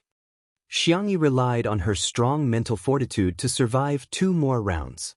However, she had never played this type of game before. She was clearly on the right side, but she was suspected of being the villain. Xianxia had a rough idea of what was going on. He said, "Sister, you're the killer, aren't you? Everyone follow me and vote for her." Everyone voted. Shui was the only one who hadn't voted yet. Xianxia urged, "Senior Shi, hurry up and vote." Shui pushed his glasses and looked at Xianxia with gentle eyes. "Aren't you going to beg me?" His deep and mellow voice was both sultry and seductive. Xianxia muttered softly, "But you only have 1 vote. It's the same no matter who you vote for." "That's true." Shui chuckled. "Since we can't live together, let's die together." With that, he casually pointed at someone, looking lazy. "Game over. The killer wins. The princess and the knights have been eliminated. Next, please draw the game's punishment." Chapter 171. Li Jinyu announced the results of the game, sounding a little smug. He hadn't expected to see Daddy Shi fail in his lifetime. How satisfying. He secretly flipped through the punishment slips. Girl group dance, ugly photos, and posting them on Weibo were nothing. The most ruthless punishment was to wear women's clothing. Imagining Daddy Shi in women's clothing, Li Jinyu couldn't help but laugh out loud. The comments section of the livestream was also filled with laughter. "Director, you're laughing too loudly. This director is really poisonous. I can't help but laugh when he laughs. I'm looking forward to seeing what punishment Indi will get. I must be a fake fan." Shui was the first to draw a card, the corners of her mouth twitching slightly. Xianxia also drew a card, and her eyes widened after reading it. "Is this even possible? Teachers, please show us what you've drawn." The camera panned over. Xianxia had drawn a ghost story in a confined space, while Shui lived up to expectations and drew a girl group dance. Live comments, "Haha, a refined and abstinent person like Indi is going to dance a girl group dance? I bet this will be a trending topic. How do I dance a girl group dance?" Shui asked helplessly. "Shenxi, Qinchin, show it to Senior Shi." The others followed suit. Yes, Qinchin, let's go. Let's welcome our dance director, Qinchinzi." Jiang Chen had a silly look on his face. Okay. He obediently danced for a while. After all, he had a solid foundation in dancing, and even a girl group dance would look good. In the live stream, the fans of C7 were extremely satisfied. Our silly Qinchinzi didn't even know he was cheated 2333. As expected of all villains, their little brothers are so entertaining. I'm Jiang Chen's fan now. He was so cold and expressionless in Heartbeat, which was boring. I didn't expect him to be so cute in Two Under One Roof. After watching the girl group dance, Shui rubbed her forehead. "Can we swap?" "Xianxia, I don't know how to dance either." Although she had a bunch of weird skills. But girl group dancing?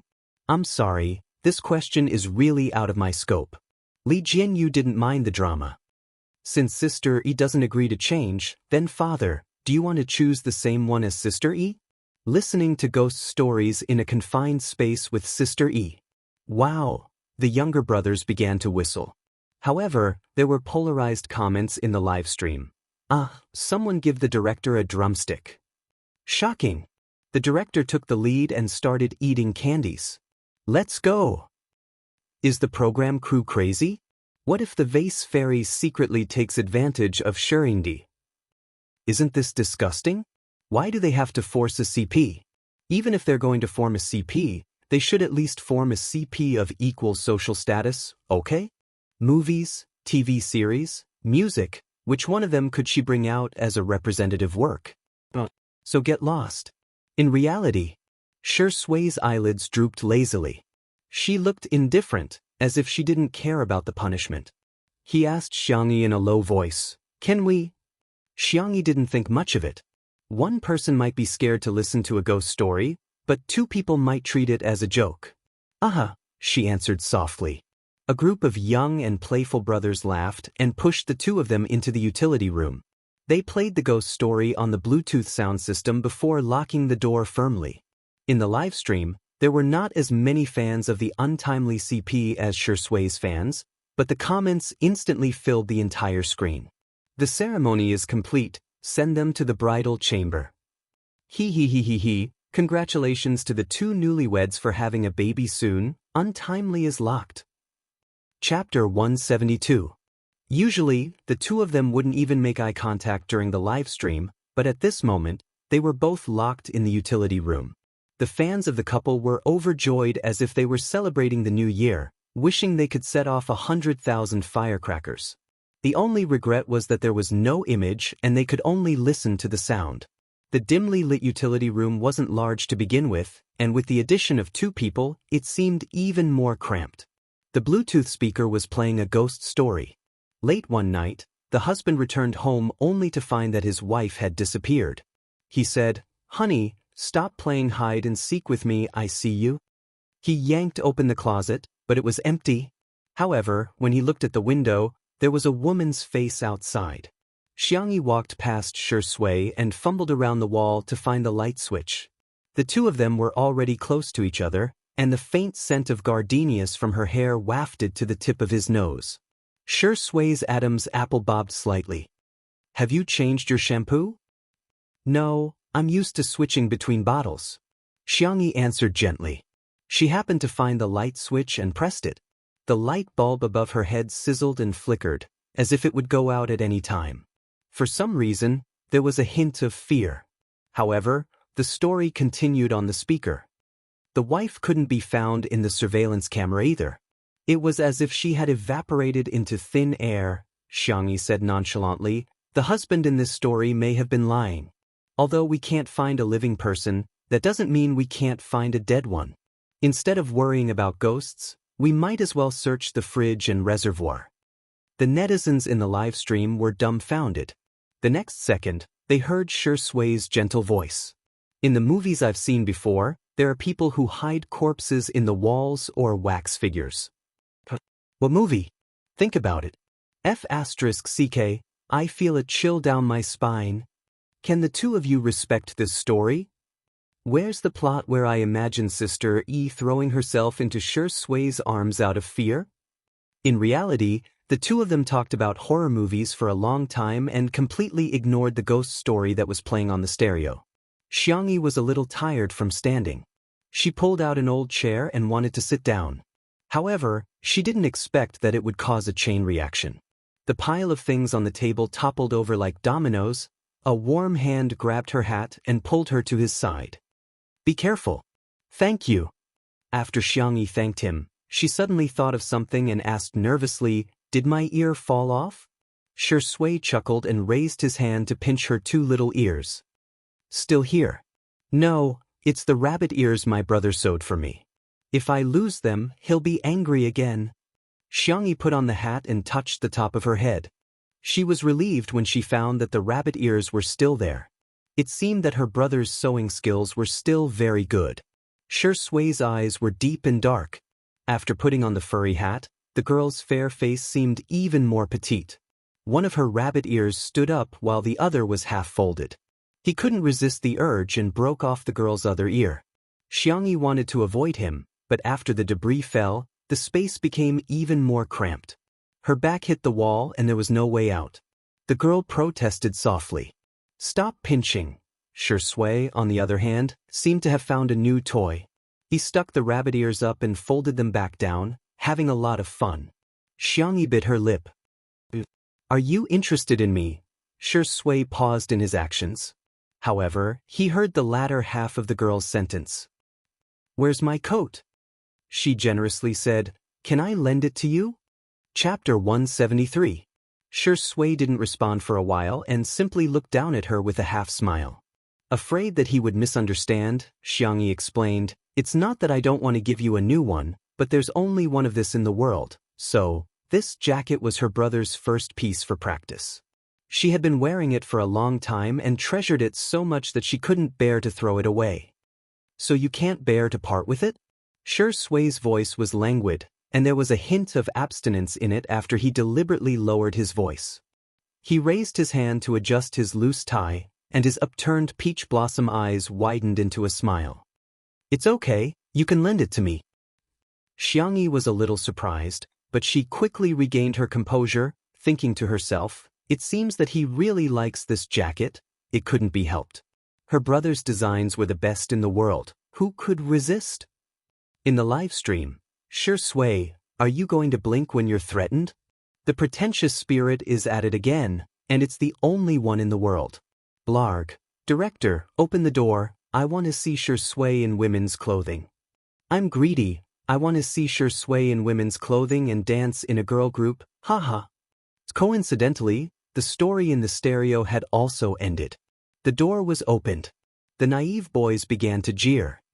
Sister, lend the jacket to Senior Shi. Xiangyi looked at Shi Sui and confirmed with him again. You really want to wear it? Huh? You're not going back on your word, are you?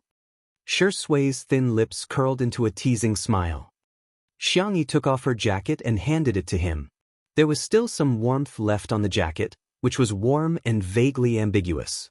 Shi Sui didn't feel embarrassed at all and calmly put on the girl's fluffy jacket. The jacket was a loose-fitting style, and on the tall and thin man, except for the short sleeves, it was surprisingly suitable.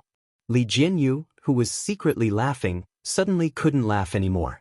He thought that Daddy Shi would be embarrassed in women's clothing, but F***ck. Shi Sui, oh, it looks pretty good. He calmly put on his hat and put his hands in his pockets. His peach blossom eyes were filled with a seductive smile. Thank you, Sister Yi, in the live stream. If you wear our Sister Yi's clothes, you'll be one of Sister Yi's people? Shi Yingdi is so manly. His shirt with bunny ears, shark me. The jacket is so cute. Taobao used image recognition to search, but there really isn't a similar design. Is this some niche brand? For the rest of the game, Shi Sui wore Xiangyi's jacket the whole time. He was so calm and natural that no one thought anything of it. Xiangyi was the only one who felt that something was wrong. After playing 2 rounds with everyone, she exited the game and went to the kitchen. Xiao Naofu circled around her feet and softly whined, meow meow. Are you hungry? Xiangyi touched its belly. It was still round. She felt helpless. Xiao Naofu, did Jiang Chen and the others secretly feed you? Xiao Naofu looked innocent. Those stinky little brothers want to hug me. Of course they have to pay the price. You'll get fat if you eat too much. Xiangyi tried to reason with it. Hearing this, the soft kitten lay down on the ground, revealing its white belly.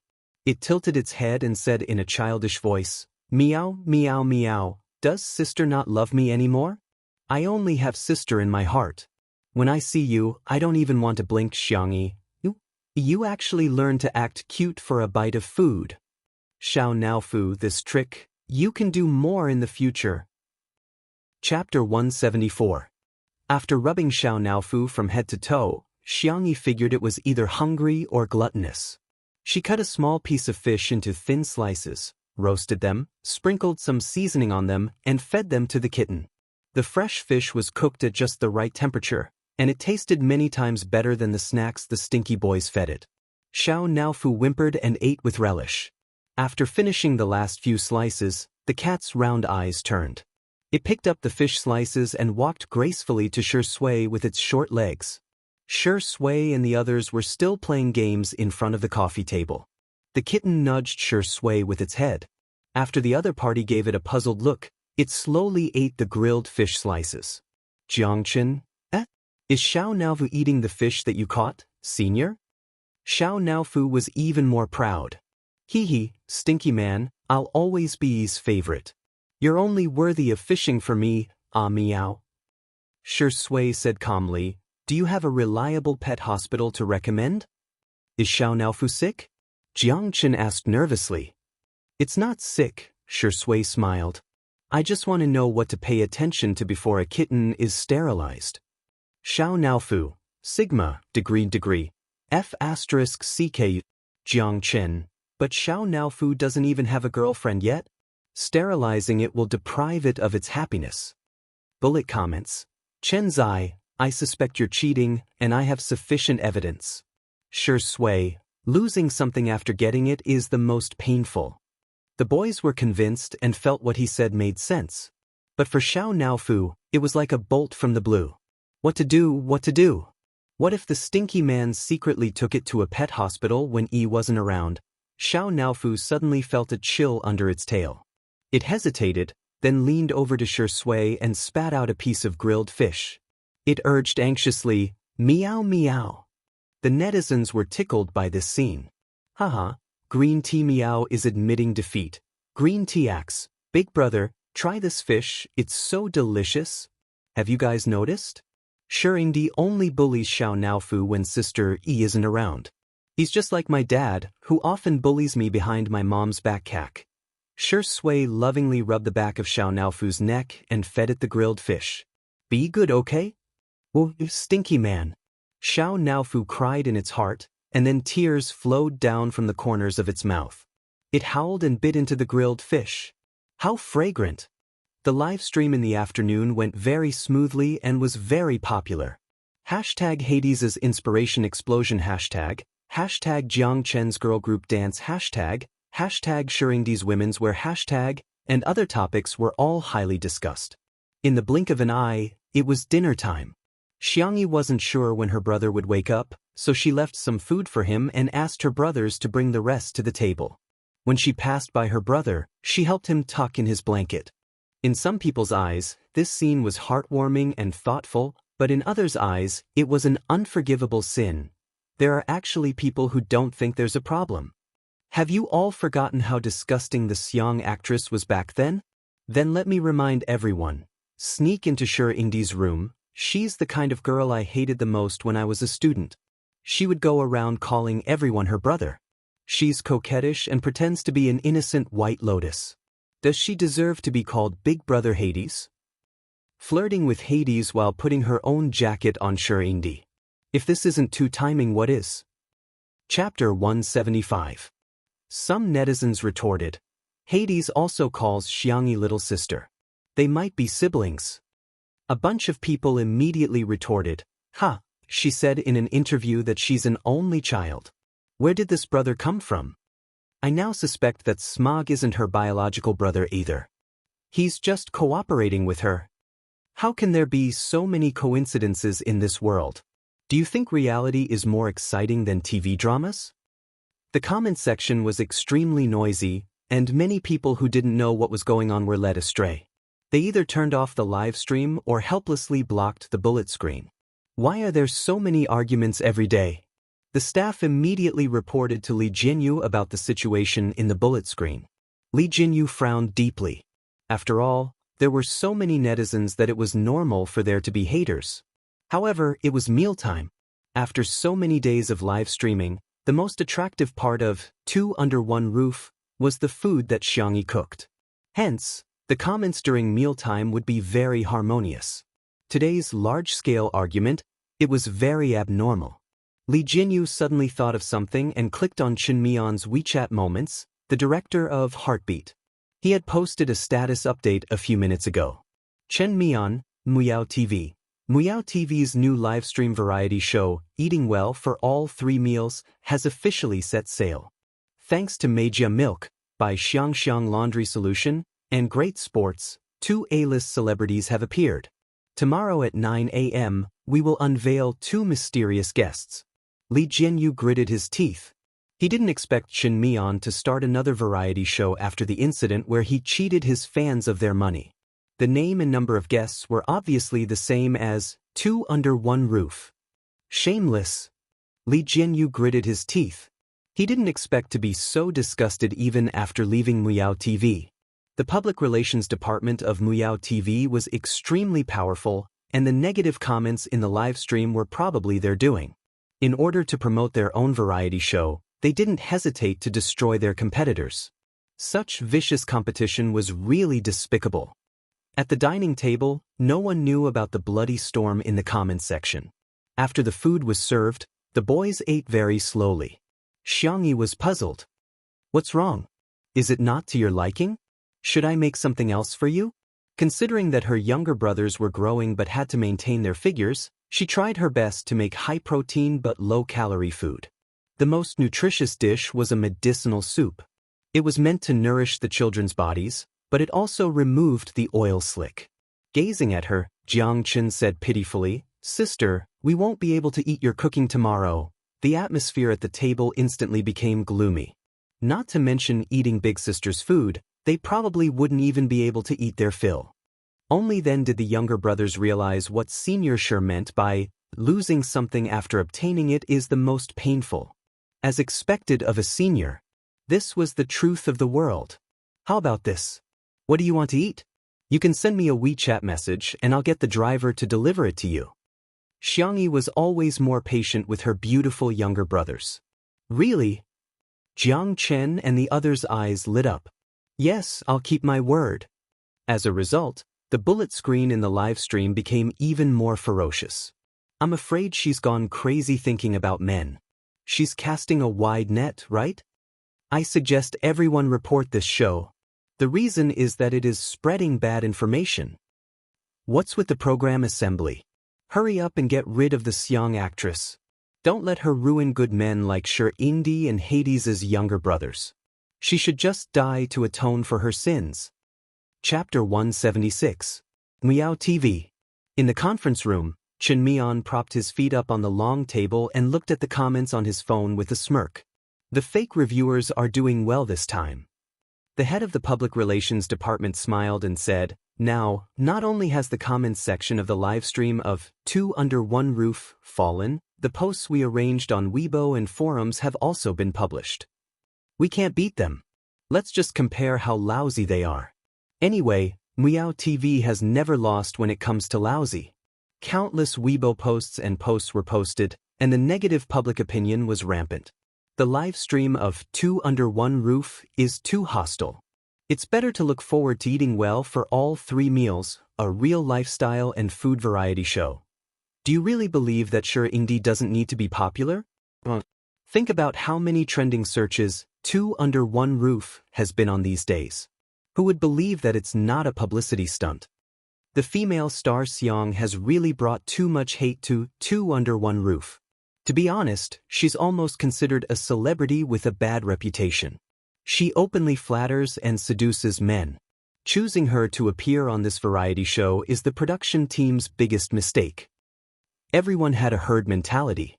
Seeing the overwhelming negative comments about Two Under One Roof, the netizens who hadn't watched it naturally didn't want to watch it anymore. Those who were watching it also felt that it was better to watch something else.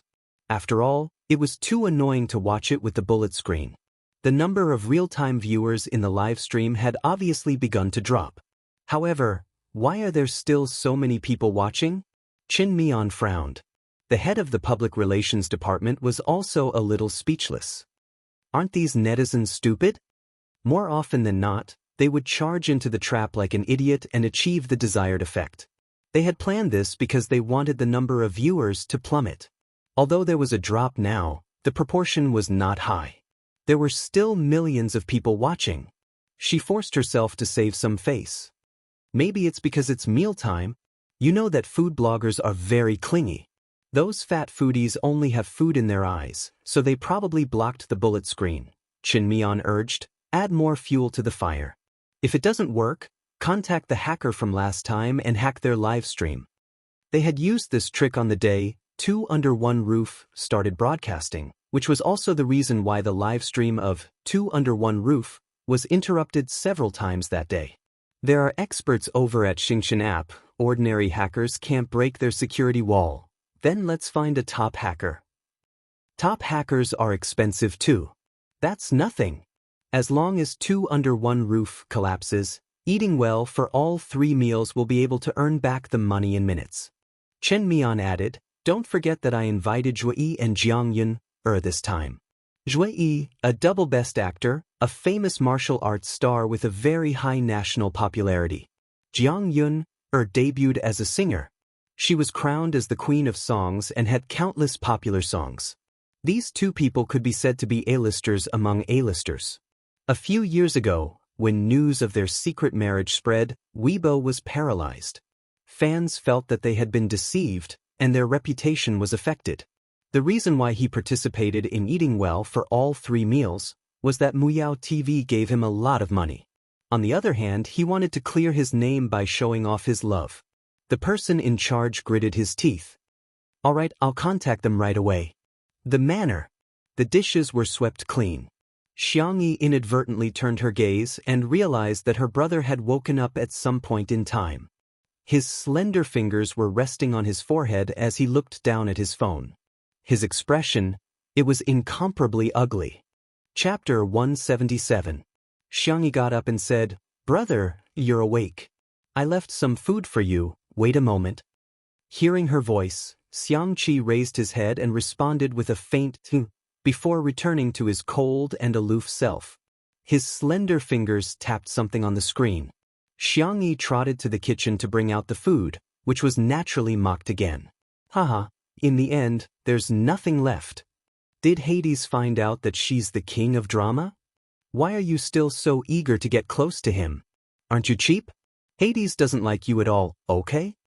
Little did they know that the seemingly noble, aloof, and arrogant Hades was currently spouting sweet words on the livestream app. As soon as he sent out a few messages, a notification popped up on the screen. Frowny face. Hello respected user, your account, little sister is the cutest in the world, is suspected of violating the platform's rules and will be unblocked in 24 hours. Please be civilized and speak politely. Xianxia. He took a deep breath and went to the bathroom to wash his face with cold water. Only then did he feel a little more stable. He dialed his little uncle Xiangfeng's number. After the call connected, he skipped the pleasantries and went straight to the point. Unblock my account on the Xianxia app. Xiangfeng complained, am I omnipotent? Why do you always come to me for everything? What kind of overbearing CEO are you? Can't you do that? Xiangfeng. Send me your account number, I'll get someone to see what's going on. Xianxia sent a screenshot of his account number to Xiangfeng's WeChat. Xiangfeng forwarded it to the staff of the technical department and clicked on his little niece's livestream to take a look. Thus, there was one more netizen in the livestream who was arguing with the haters. Thus, there was one more account that the technical staff had to unblock. Xianxia came out of the bathroom and saw his sister coming out with 2 plates of food. One was the stir-fried pig intestines with pepper that he had ordered, while the other was his favorite seafood pasta. Xianxia stepped forward and snatched the plate from her hand. He said fiercely, I'll serve it myself. How could his sister use her hands to serve food? Xianxia blinked. Brother, what's wrong? Who made you angry? Xianxia, it's none of your business. Bullet comments in the live stream, ha ha clap clap clap, vase fairy, does your face hurt? Xianxia sat down at the dining table and noticed Shi Sui's jacket. He said angrily, why are you wearing her clothes? Shi Sui said calmly, she lent it to me. Nonsense. Xianxia roared. His eyes fell on Xianxia. Did he steal your clothes? You're already so old, yet you still bully children. No matter how old Xianxia was, she was still a child in his eyes. The word age successfully stabbed Shi Sui in the heart. Slowly, he began to roll up his shirt sleeves. Instantly, Xianxia's mind was filled with the words, danger, danger, danger, danger, danger. He threw down his chopsticks and said ruthlessly, don't come any closer. If you come any closer, I'll run away. Don't even think about touching a strand of my hair. Xianxia, her brothers, Shi Sui snorted in disdain. Xianxia trembled and tugged at Xianxia's sleeves. He whispered, so what if he stole it? I'll make you a cuter jacket. Xianxia felt helpless and amused. He didn't steal it. I lent it to him. Why are you still speaking up for him at this time? Xianxia said bitterly. Don't forget that you have your brother to protect you. I can't beat him in a fight, but I can climb trees better than him. Chapter 178. Fine. I'll do whatever Big Brother says. Xianxia's eyes were gentle as she pushed the food towards Xianxia. Big Brother, eat it while it's hot. Xianxia tasted the stir-fried pig intestine with hot peppers.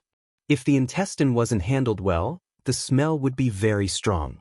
However, Xianxia's stir-fried pig intestine not only didn't have any smell, but it was also very fragrant. During the stir-frying process, she added some bean paste, green peppers, and onions, which made it especially chewy. While he was eating happily, he heard Shi Sui say leisurely, do you know that there's a tool called a ladder in the world? Xianxia was speechless. The pig intestine in his mouth instantly lost its fragrance. Big brother, stop teasing him, Xiangyi advised. Xiangqi initially thought that Xiangyi was calling him, but when he realized that she was calling Shui big brother, the man was shocked. He had used an apron and a hair tie in exchange for his sister calling him big brother. What right did this old man Shui have? What right did he have? Don't call him big brother. Xiangshi was furious. Xiangyi was startled. What's the matter? I don't care. Xiangqi was extremely aggrieved. You can only call me big brother. In the live stream, there were already fake reviewers leading the discussion. Now, many netizens were affected and began to follow the trend. No one will refute me if I say that Xiangshi is a green tea, right? Her existence on this show is so F***king disgusting. I'm about to throw up my dinner from last night when she keeps calling him big brother. This is such a cheesy idol drama. Shui and Hades are really degrading themselves. What kind of woman can't outstanding men like them find? It's so degrading to be jealous of such a woman. Xiangyi coaxed Xiangqi for a long time before he finally calmed down. However, when she met Shui's innocent eyes, she inexplicably felt that she had let him down. The girl pondered for 2 seconds, picked up Xiao Naofu and whispered, Xiao Naofu, can you do me a favor? Meow. Help me coax Senior Shi. He doesn't seem too happy, Xiao Naofu. What did you say? You want me to coax that stinky man? Impossible. Absolutely impossible. Can you coax him like you did just now? Xiangyi negotiated with it. I'll make you 3 days' worth of luxurious tiger rice. The kind that brain axe loves the most. Xiao Naofu, do you think you can move me like this? Absolutely not. 7 days. He couldn't take any more. Otherwise, I'll ask Jiang Qin and the others for help. Xiao Naofu panicked. Meow. It patted the girl's palm with its little paw, indicating that it was a deal. Xiangyi hugged and kissed it with satisfaction. At this time, Xiangqi was almost done with his meal. He took out his phone and saw that Xiang Feng was very efficient. The ban on his account had been lifted. He opened the live stream to continue the battle, only to find that the comments were even more unsightly. Some people were even lecturing him. Hades, just play with Xiangyi, don't take it to heart. A woman like her doesn't deserve your protection. It doesn't make sense at all. Bang! Xiangqi slammed the table, clicked on the person's profile picture, and sent a private voice message. Are you teaching me how to do things? You don't have the right to criticize my sister. I'm protecting my sister. Do I need to explain to you? The netizens watching the live stream were dumbfounded, and the comments section was full of question marks. Sister? Xiangqi glanced at the comments and said coldly, That's right, I'm Xiangyi's brother. Xiangqi, do you have a problem with that? Chapter 179. There was an uproar in the live stream. Are you kidding me? Hades is Xiangyi's brother? What the hell? There was Smog Xiangyu before, and now there's another brother? Then why did Xiangyi say that she's an only child? I even went to watch the interview. She said it herself. Not only were the netizens watching the live stream, but the staff and guests were also dumbfounded. Xiangqi simply interacted with the netizens. She's an only child, yes, but I'm her cousin. Xiangyu? That silly boy is my cousin. We're family. Xiangyi watched from the side in a daze. She didn't expect that her brother would choose to disclose their relationship in such a way. The reason why he used the name Hades instead of his real name was that he only wanted to rely on his own strength and didn't want to have anything to do with the Xiang family. But now, because of her brother had exposed his real identity that he had been hiding for years. All of a sudden, her slender wrist was grabbed. Xiangyi looked up, only to find that her brother was standing in front of her at some point. Xiangqi's expression was unprecedentedly solemn. She's my sister, not someone you can bully as you please. Rumors stop with the wise. I don't want any more slanderous remarks about her. Cyberbullying is too simple. Most of the time, you don't realize how much harm your casual words can bring to others. If you can't learn to be kind, then at least, keep your mouth shut. There was silence in the live stream, and even the netizens didn't know where to start. After more than 10 seconds, the comments section suddenly exploded. Ah, Hades is so awesome. When he was climbing the tree, he looked so silly and adorable, but now he's so damn handsome when he's seriously defending his sister. What the F*** CK? One brother is an esports guru, while the other is a top designer. Other people's sisters really don't disappoint me. So everything makes sense now. Sister E treats Hades well because she dotes on her brother. Hades made aprons and hair rings for Sister E because he dotes on her. It's not like he's casting a net, it's a sibling relationship. The posts on Weibo and forums that were criticizing Xianxia for flirting with Hades were instantly rebutted by netizens. Case solved, they're siblings. I suddenly feel weird. Why does he have to snipe Sister E every time? I just heard the analysis of a big shot in the media industry. He said that the core of Two Under One Roof seems to be Xianxia, but it's actually Xianxia.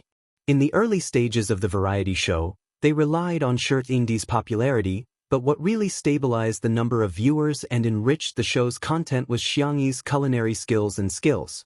If it were any other artist, they wouldn't be able to achieve this effect. In other words, without Xianxia, this variety show would never have achieved what it has today. The public opinion had reversed. Chapter 180. Xianxia flirting with Hades? Are you kidding me? Xianxia two-timing? Are you kidding me? Thanks to the convenient speed of the internet, any information spread hundreds or thousands of times faster.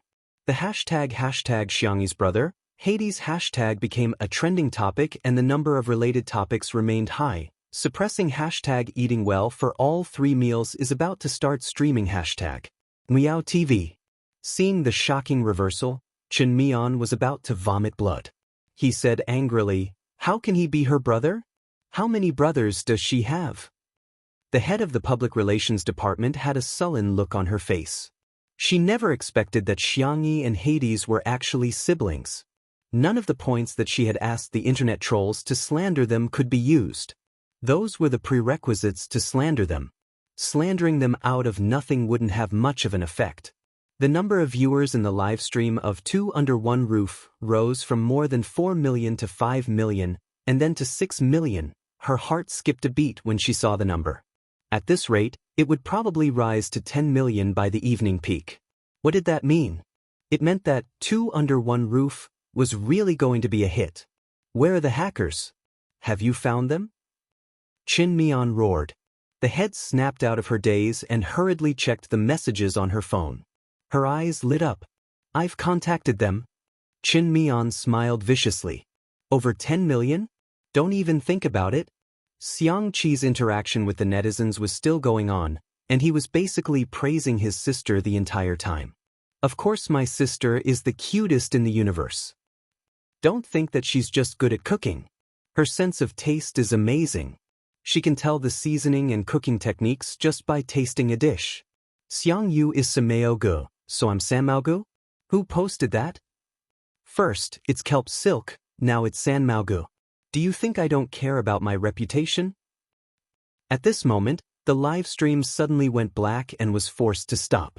All the viewers in the live stream immediately exited.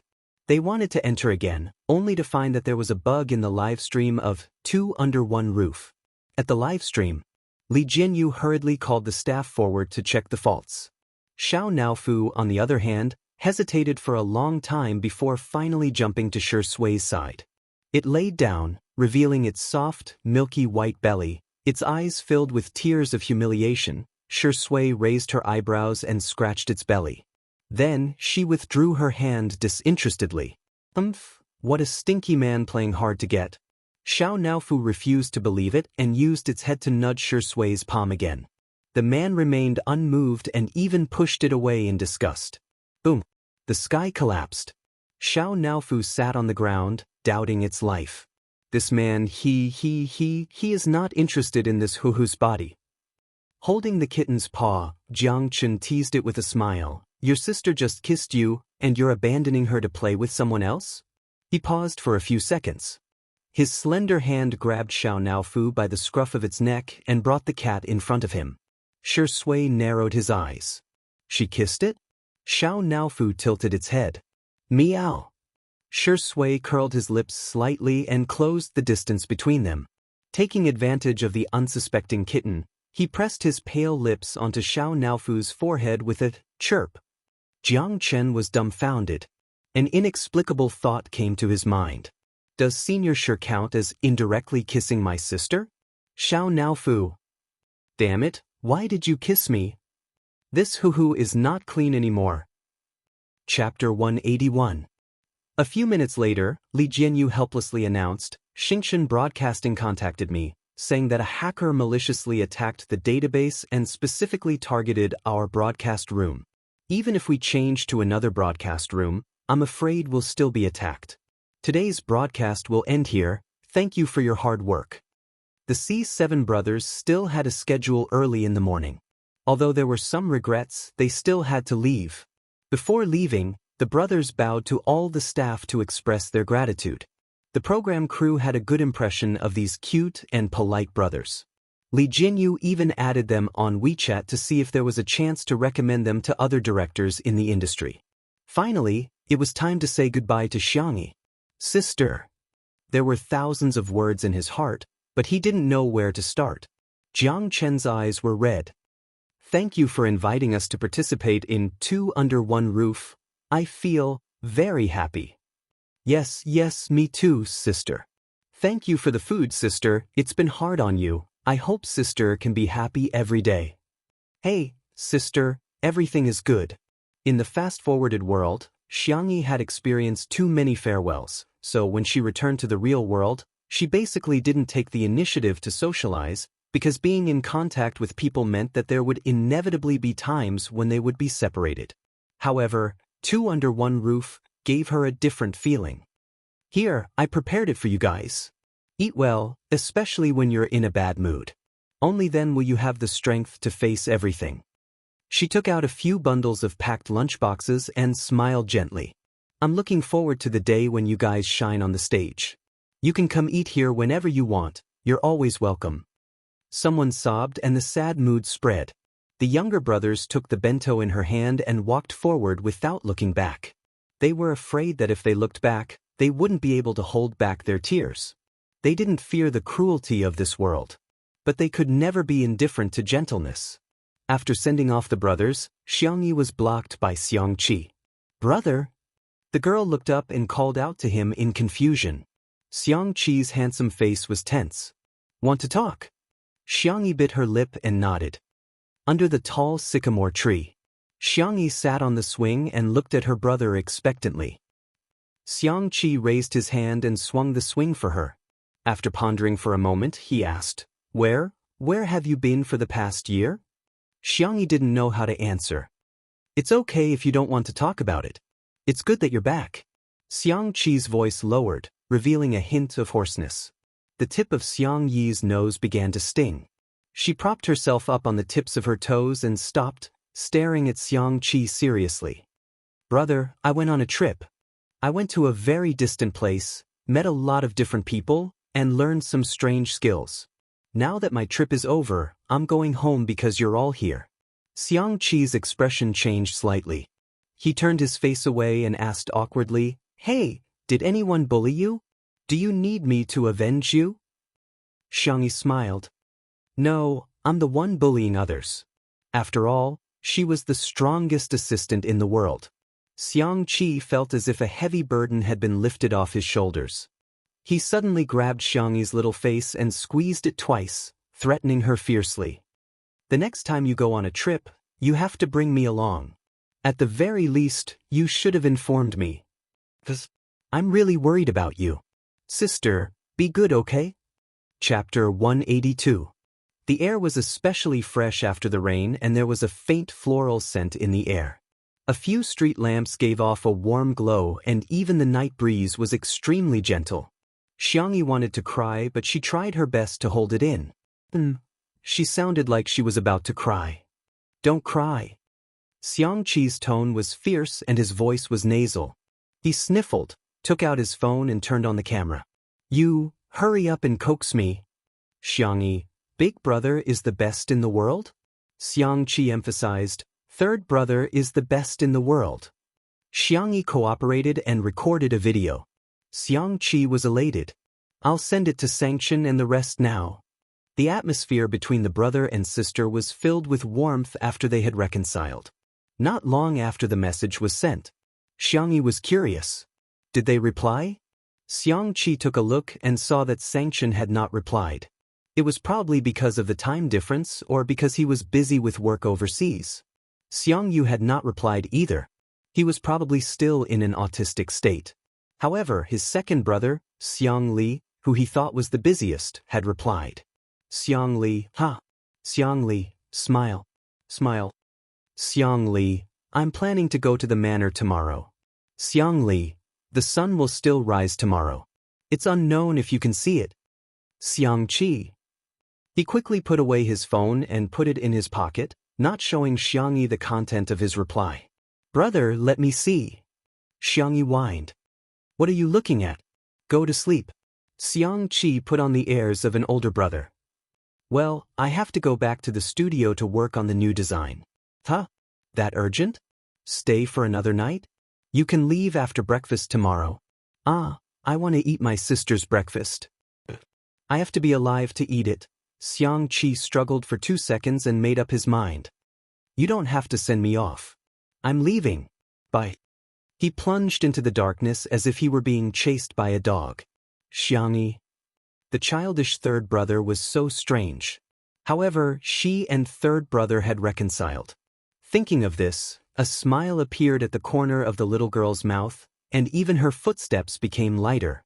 In the living room, when Xiangyi came in, she saw Shi Sui fiddling with the projector. The screen was frozen at the beginning of a movie. It looked like a horror movie. Only then did she remember that she had only used the projector a few times since she had bought it a long time ago. You want to watch a movie? Shi Sui looked back and raised her eyebrows. Xiangqi doesn't allow you to call him brother, so you won't? The little girl wanted to change her words, but Shi Sui said casually, it doesn't matter what you call me. Xiangyi, then, how about I call you by your name? Calling him senior was indeed too distant. She was afraid that Shi Sui would mind if she called him Zai Zai. After thinking about it, it seemed that calling him by his name was the most appropriate. Shi Sui's eyelids drooped lazily, and the light reflected on his face gently. In the midst of the light and shadow, he responded with an indiscernible Shi Sui. The little girl's voice was gentle and soft. She had heard this name countless times, but it sounded different when she called it. For some reason, it felt more intimate than when she called him brother. He looked at her from afar. His temperament and expression were as gentle and clear as ever, but there was a touch of affection between his thin eyebrows. Do you want to watch a movie together? He asked. Okay, I'll go get the popcorn. Xiangyi came out with the homemade milk-flavored popcorn. Shi Sui poured 2 glasses of drinks and made goat milk for Xiao Naofu. Xiangyi's brain twitched and she blurted out, aren't we a bit like a family of 3 watching a parent-child movie together? The room went silent for a moment. Chapter 183. An invisible awkwardness pervaded the air. Xiangyi awkwardly corrected herself. I'm telling a joke, isn't it funny? Shi Sui raised an eyebrow. A cold joke. Fresh out of the oven, should it be considered a hot joke? It sounded more like a cold joke. The girl simply used the wisdom that her brother had taught her. As long as I don't feel awkward, then it's others who feel awkward. She calmly sat down on the sofa and stuffed popcorn into her mouth. Let's start. Shi Sui turned off the lights in the living room and pressed play with the remote control. The room darkened, accompanied by the gloomy scene and terrifying sound effects on the screen. Xiao Naofu desperately burrowed into Xiangyi's arms. Xiangyi raised her hand to hug it, and the little cat whined and rubbed against her collarbone. Suddenly, there was the sound of a chainsaw drilling. Xiao Naofu was so scared that it wanted to bury its head in her chest, but a ruthless hand suddenly appeared behind its neck and lifted it into the air. Meow meow meow. Xiao Naofu kicked its little legs, so scared that its fur stood up. Shi Sui calmly stuffed the little cat into her pajamas pocket. I'll take care of Xiao Naofu, you eat your popcorn first. Xiao Naofu was as timid as a dog. It buried its face in the pajamas pocket and didn't dare to move. Xiangyi, I want to tell a joke again, do you want to hear it? Shi Sui, huh? Xiangyi, the scene just now was a bit like, mother of a child, I'll take care of Xiao Naofu, eat your popcorn first. Darkness shrouded the man's eyebrows and he seemed to chuckle. His voice was low and magnetic, revealing a languid and seductive energy. When did our sister Yi learn to take advantage of others? Cough cough. Xiangyi choked on her popcorn. Fortunately, Shui handed her a glass of honey lemonade in time. She drank 2 mouthfuls to moisten her throat and pretended to be calm. If you really want to take advantage of others, I'll call you Zai Zai and let you and Xiao Naofu call each other brothers. Xiao Naofu, meow. This dog of a man doesn't deserve to be called brother of this Hu. Shui raised her eyebrows. In that case, it's not unfair for me to call you the mother of my child, right? I was just spouting nonsense. You don't have to beat around the bush. Shui crossed his long legs and leaned against the sofa leisurely. If you want to take advantage of me, I'll let you take advantage of me. Xiangyi. Why did he feel like he was being teased? The girl took a deep breath. It was probably because she was too excited about reconciling with her brother that she was talking nonsense. Xiangyi stiffly changed the topic. Where is the plot now? Where's the ballet dancer? She had asked casually, thinking that Shui would answer her quickly. She did not expect him to be silent for more than 10 seconds before he said uncertainly, "Did you get your lunchbox?" The next second, the camera panned to the ballerina. Shui, with her by his side, it became extremely difficult to focus on watching the movie. Fortunately, the girl was engrossed in the movie and did not care about his answer at all. As she ate, she became sleepy and her head nodded. It looked like she was about to fall to the other side of the sofa. Shui quietly put his hand on the back of the girl's neck and gently moved her to his shoulder. The girl leaned on his shoulder, sleeping soundly with her eyes closed. His thin lips curled up slightly. Xiao Naofu's cat eyes widened. It felt like this scene was even scarier than the horror movie that was currently playing. This dog of a man actually has such a gentle side? Don't tell me this Hu is really going to have another father? No, another brother? Chapter 184. Unlike the peaceful days in the manor, a huge wave had been set off on the internet. First, there was a huge reversal of public opinion. Claims about Xiangyi being a seductress and the self-objectification of women were all overturned by netizens. The marketing accounts and fake reviewers were scolded so badly that they began to doubt their lives. Then, the closure of the live stream caused strong dissatisfaction among fans. Complaints and disses were everywhere on the internet. What technical problem is this? It's been so long and they still can't watch the live stream? Let's talk about a conspiracy theory. I feel that the problem with the live stream is not a technical problem at all, but someone's doing. Think about it, the live stream of Two Under One Roof was also shut down several times on the first day, right? Don't talk about traffic problems. The traffic for the premiere of Heartbeat Next Door is not lower than that of Heartbeat. Why is the live stream so peaceful and the internet so stable? It's obvious that Muyao TV is familiar with this operation. What kind of tricks have they not used before? Slandering, exposing black material, creating hype, and hiring fake reviewers. 2 years ago, they plagiarized a small web show and refused to admit it. The director posted on Weibo asking for help from netizens, but in the blink of an eye, his leg was broken. Damn. I was wondering why there were so many posts defaming Xiangyi. I thought that this girl's business skills were a little bad in the past, but it wasn't to the point of being despised by everyone. It turns out that someone deliberately did this. These comments caused a huge uproar. Some fans even went to Muyao TV's official Weibo account and left comments asking for an explanation. The operations department of the official Weibo account approached the public relations department, and after some discussion, they decided to delete the comments. Block users. Remove the trending searches on Weibo. The public relations department had long been used to such operations. The emotions of netizens came and went quickly. How long could the love last? How long could the hate last? As long as they refused to admit it and refused to respond, the netizens would have no evidence and no patience. What could they do to them? However, to everyone's surprise, The official Weibo account's high and mighty attitude of not taking the netizens seriously had successfully angered a large group of people. No way, right? I'm anxious. Delete the post? Can you delete it all? If you don't want people to know, don't do it in the first place. I'm dying of laughter. If you're not guilty, then what is? The love and hate on the internet might not last long.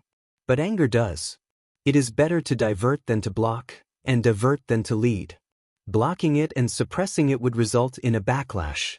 Muyao Satellite TV's official Weibo was flooded with comments. Some people even found out that Chen Mian was the director of Eating Well for All 3 Meals, which would be broadcasted tomorrow. The netizens found a place to vent their emotions.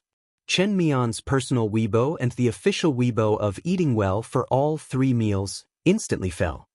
At the drinking party, Chen Mian enjoyed everyone's toasts proudly. During this time, some people glanced at their phones and began to whisper to the people around them. Within a few minutes, everyone was looking at him strangely. Why aren't you drinking anymore?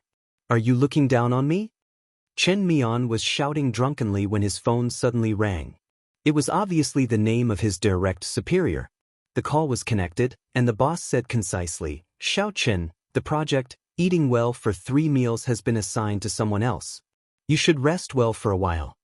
Chen Mian instantly sobered up. His face was as pale as a ghost.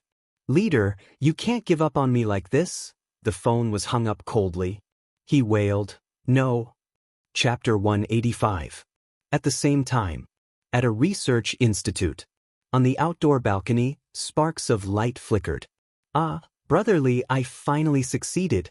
My experiment has perfectly extracted the J3 enzyme. The chubby boy saw Xiang Li and rushed over excitedly, wanting to give him a big hug. Xiang Li's indifferent movement was comparable to a flash in a game, causing the little fatty to pounce on empty air. The tall man with long legs leaned against the railing, a cigarette in his mouth, looking indifferent and distant. "Congratulations." "What's wrong with a hug?" The chubby boy mumbled. "Isn't everyone saying that you don't like girls?" Xiang Li lifted his thin single eyelids, revealing a faint red mole under his eyelid. "Assuming that I like boys, what does that have to do with liking you? Do you think I don't care about looks or IQ?" The chubby boy was speechless. "Thank you, I'm hurt. Brotherly, I heard that you took a leave of absence tomorrow. Are you going home to visit your family?" There were many research maniacs in the research institute, and they might not contact the outside world for months when they were busy with a project. Xiang Li was the most exaggerated. In the past year, he had barely left the research institute. At the mention of family, Xiang Li obviously relaxed a lot. The corners of his mouth curled up slightly, and he smiled a little mischievously.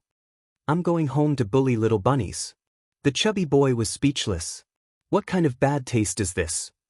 The next day, Xiangyi slept very soundly. When she woke up, she looked at the alarm clock beside her bed. It was 6:53 a.m. While washing up, the girl suddenly realized something. Wait, wasn't she watching a movie last night? Why was she in her own bed when she woke up? She spat out the mouthwash and sighed. After transmigrating back, her vigilance was getting lower and lower. Meow. Xiao Naofu, who was lying on the pillow next to her, opened its eyes and looked at her, humming in a childish voice. It liked to sleep on pillows instead of a cat bed. Xiangyi couldn't do anything about it, so she could only pamper it. "Sleep a little longer, I'll make you some chicken and pumpkin rice later." Xiangyi kissed its forehead out of habit, but Xiao Naofu stiffened. Yesterday, that stinky man had also kissed her here. It couldn't even lick its fur. How infuriating! The little kitten rubbed Xiangyi's lips with its paw and meowed miserably.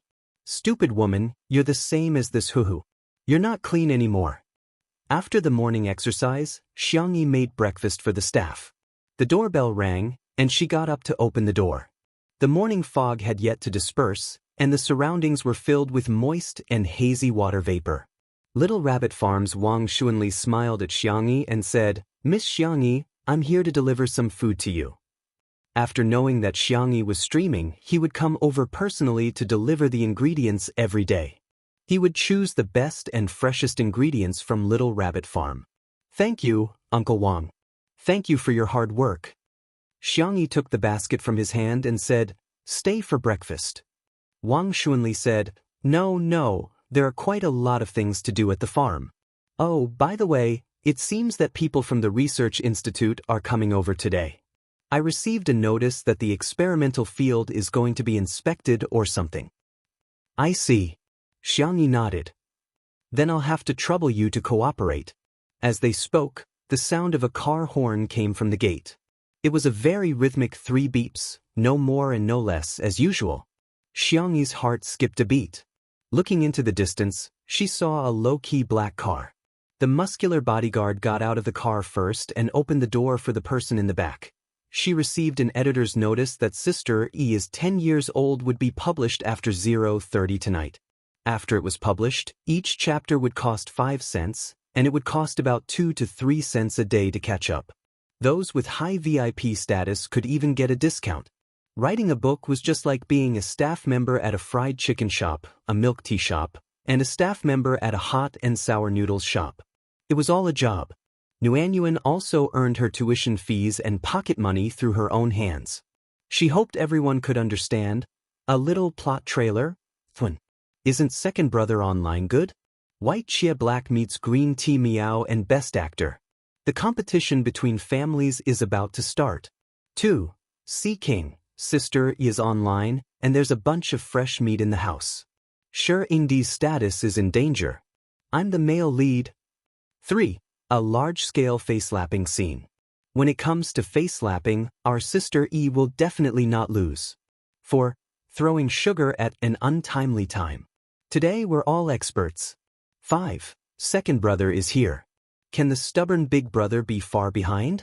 6. Sister E drops her disguise and reveals her identity. She's really a Mr. Perfect big brother. Here's the main point: there are more than 20 chapters. Audiobook's first subscription is quite important. If possible, I hope our Sister E can have a full subscription. For all, heart to all the lovely you who accompanied me here. Chapter 186. The sunlight pierced through the clouds and the mist, landing on the man's body. He wore a clean white cotton shirt paired with black trousers. The top 2 buttons of his shirt were unbuttoned, revealing a clean protruding Adam's apple. He pushed his glasses up with his fingers. The skin of his wrist was so fair that it was almost transparent.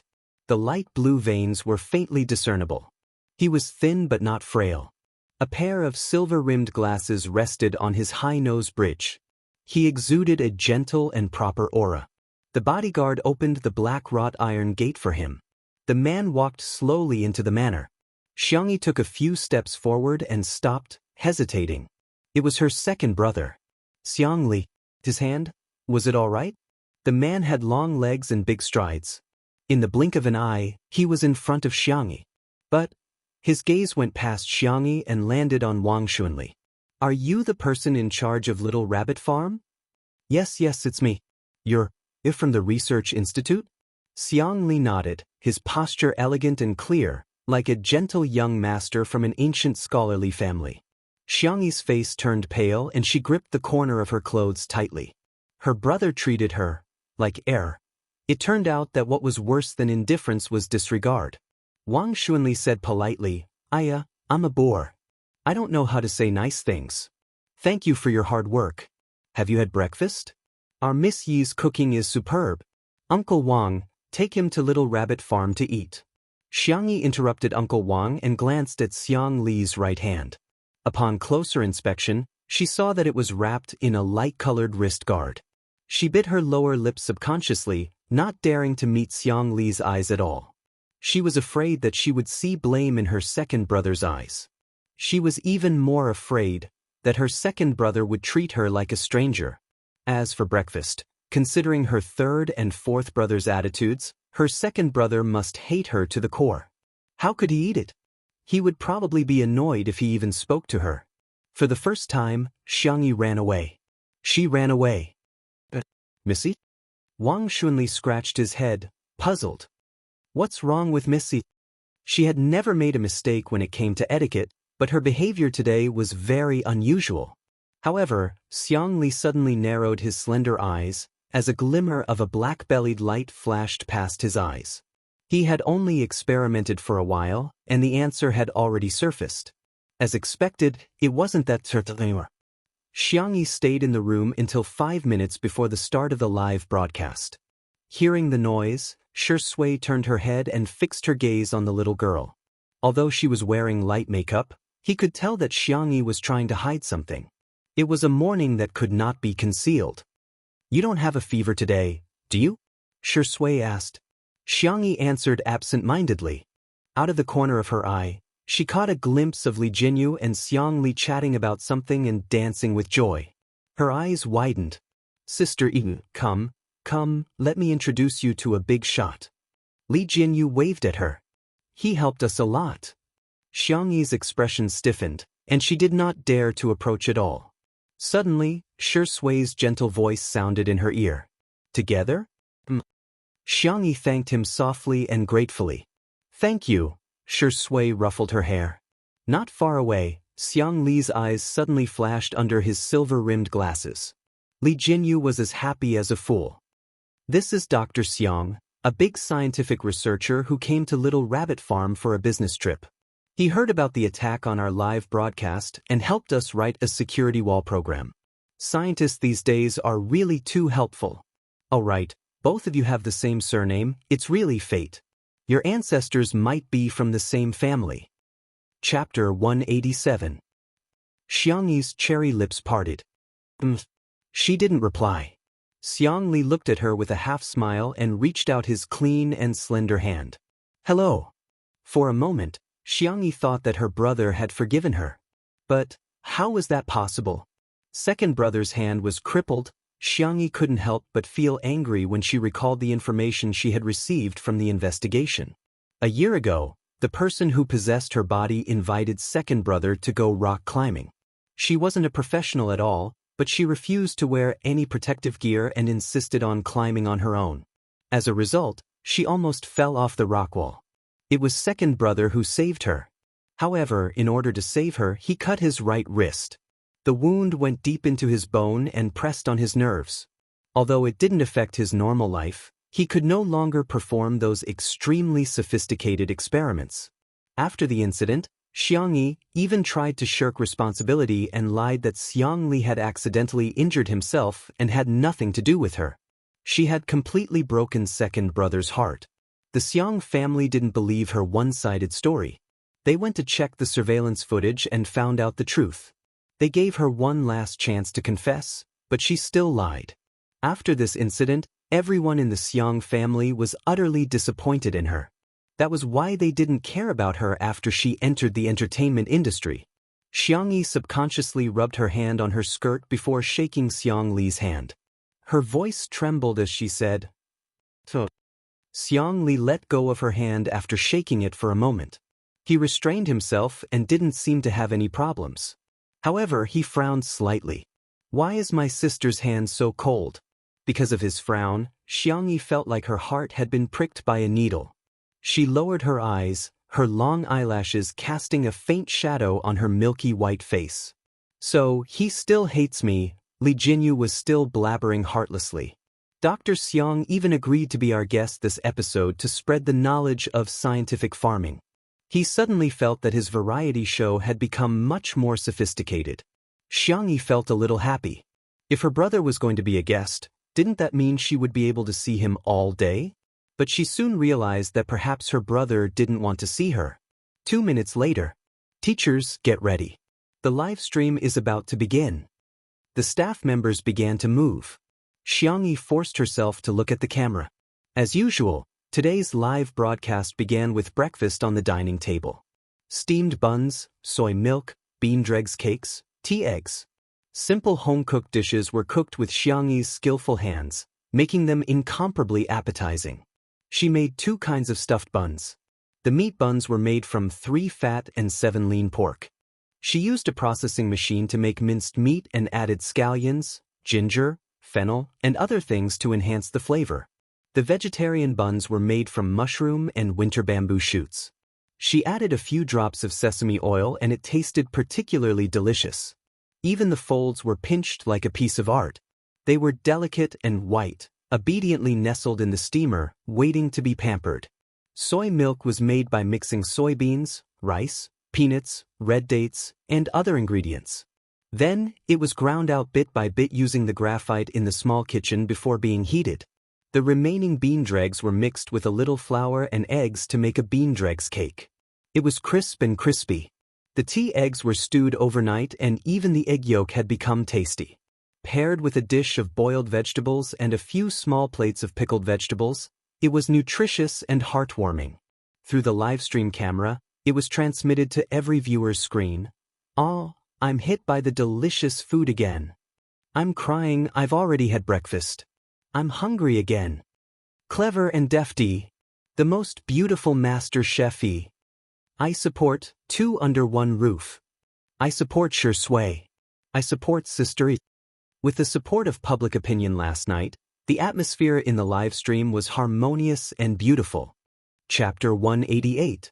When Xiang Li entered the scene, Li Jinyu acted as the narrator and gave him a simple self-introduction. The live comments. A 26-year-old PhD student? What kind of divine top student brother is this? Woo, he has such a clean temperament. He has a gentle and scholarly aura and that little red mole. He's so perfect for my taste. He's not a doctor, he's a sniper. Which Xiang is he? Xiang? Xiang? Xiang? Ha, if it's Xiang Li, he might be Sister Yi's brother. I'm dying of laughter. Is everyone with the surname Xiang her brother? What are you dreaming about in broad daylight? It's none of your business. How much did Muyao TV pay you? Why do you have to be a dog instead of a human? As long as there were one or two haters, they would soon be rebuked. Muyao TV was now everyone's public enemy. Of course, they had to defend Xiangyi. At the dining table, Xiangyi held her breath nervously, afraid that her brother wouldn't touch the food she cooked. To her surprise, her brother ate it. His expression was natural and he didn't show any disdain. He even praised her by saying, "It tastes good." Xiangyi thought that her brother might have said that out of social etiquette. Facing the person who ruined his hand, he was still so gentle. Her brother was really great. Little did she know that Xiang Li really just felt that his sister's culinary skills were too good. "It's been a long time since I last tasted this delicious." He slowly peeled a tea egg and handed it to Xiangyi. "Here for you." "Huh?" Xiang Yi raised her starry eyes, full of disbelief. Seeing that she didn't take it, Xiang Li placed it on a small plate in front of her. He then peeled another one and gave it to Xianxia. "Xianxia. Thank you." Xiang Li smiled slightly. "You're welcome." The pop-up comments instantly exploded. Is there anyone who supports the doctor and sister E? Don't the doctor and best actor pair make sense? Big bro swordsman is so gentle QQ, I can't resist such a gentle man. Xiangyi's eyes were filled with surprise. She carefully ate the tea egg, thinking that it was really delicious when peeled by her brother. Even though she knew that her brother was very good at taking care of people, the little girl couldn't help but smile. At this moment, someone suddenly commented in the live stream. F*CK, did any of you see the new news about Xiangyi on Weibo? I'm shocked. Her persona has completely collapsed. At first, there were people who mocked. Another water army? I won't see you off. But soon, more and more people posted similar comments, arousing the curiosity of many people. Hence, they opened Weibo. The so-called melon was a long Weibo post posted by a blogger named Noob Baldy PhD. Noob Baldy PhD. Old fans who follow me should know that I'm a die-hard fan of Dr. X. As a top expert in biomedicine, he has been involved in many fields, especially in the field of medicine. He's a god among gods. However, he withdrew from the most cutting-edge experimental research a year ago and chose to take the theoretical route instead. I couldn't figure it out no matter how hard I thought about it. It wasn't until recently that I learned that Dr. X was forced to stop his research because his right hand was injured and his nerves were damaged. What shocked me even more was that his hand wasn't injured by accident. It was caused by Xiangyi V. I have the video as evidence. A bright star in the scientific research field has fallen, and a so-called star in the entertainment industry has become extremely popular. It's really magical realism. Alas, how unfortunate. How ironic. Chapter 189. The blogger was usually humorous and witty, and he even had a private message account. He would often post posts about the campus life of some fans, such as weird teachers and weird classmates. He had quite a lot of fans. Hence, when this Weibo post was posted, it immediately became popular. The fans of Two Under One Roof and Xianxia's fans who rushed over after hearing the news didn't believe it at first, but after watching the video, they all fell silent. The video was taken at an outdoor rock climbing base. It was obvious that Xianxia wasn't wearing any protective gear and was recklessly climbing with her bare hands. However, she didn't climb very high before she ran out of strength. Just as she was about to fall, Xianxia quickly climbed up to save her. However, she didn't know if she was scared or nervous, but after she steadied herself, she bumped into Xianxia. Xianxia also injured his hand as blood slid down his almost transparent fingertips. It was a ghastly sight. But not only did she not show any concern for Xianxia, she even complained that her hand was scratched and cried for the emergency doctor to treat her first. Even if Xianxia was just an ordinary person, the netizens who saw this scene were furious to the extreme, let alone the fact that he was a top medical doctor. I thought Xianxia was being defamed by Meow TV, but it turns out she has a bad character to begin with. Vomit vomit. She bumped into him on purpose, right? Dr. X is a national treasure in scientific research. What is she up to? Is she a spy sent by a foreign country? She cried and asked the doctor to treat her first. I'm so disgusted. How can a person be so selfish? I'm going to save my breath. I just want to ask Xianxia V, why are you still pretending to be a gentle and intellectual girl? Are you a B*T? When the public relations department of Meow TV saw this Weibo post, they slapped their thighs and exclaimed, "This is like giving a pillow when I'm sleepy." The public relations department bought this Weibo post on the spot and made it a hot search. A stone stirred up 1,000 ripples, and the ripples were monstrous. The video was equivalent to concrete evidence. The fans were all dumbfounded. Not to mention defending Xianxia, most of them began to waver on whether they should stop being fans. 20 minutes later, the noob PhD posted a screenshot of the live stream of Two Under One Roof and wrote a line from Tagore's famous poem, "The world kissed me with pain, and I will repay it with a song." The picture was of Xianxia peeling an egg for Xianxia and handing it to her with a smile. This picture successfully caused the netizens' anger to reach its peak. So Xianxia is Dr. X. Oh my God, how can he still smile at his enemy? Doctor, you have a great and compassionate heart, but she doesn't deserve to eat at the same table as you. Kneeling down isn't enough to make up for it. How can she still have the nerve to pretend that nothing happened? A person who can repay kindness with ingratitude to her savior, a person who is so thick-skinned yet still wants to market herself as a victim. With all due respect, she's trash. Absolute trash. In reality, in a certain high-end apartment, Qin Wanyan scrolled through her phone with a smirk. Thinking of how Xianxia had dared to suppress her on the red carpet last time, Qin Wanyan's eyes flashed with ruthlessness. That stupid woman has left so many things in my hands. She sneered. You want to be famous? Dream on. You only deserve to be stepped on by me. She clicked on the chat box with Yen Nai and pretended to type, Nai, I didn't expect Xianxia to do such a thing. I don't think I know her anymore. Ding dong. It was Yen Nai's reply, which was incomparably firm frowny face. I believe her. Chapter 190. Qin Wanyan was speechless. If director Yen hadn't been preparing for a big movie, she wouldn't have bothered to maintain her relationship with Yen Nai.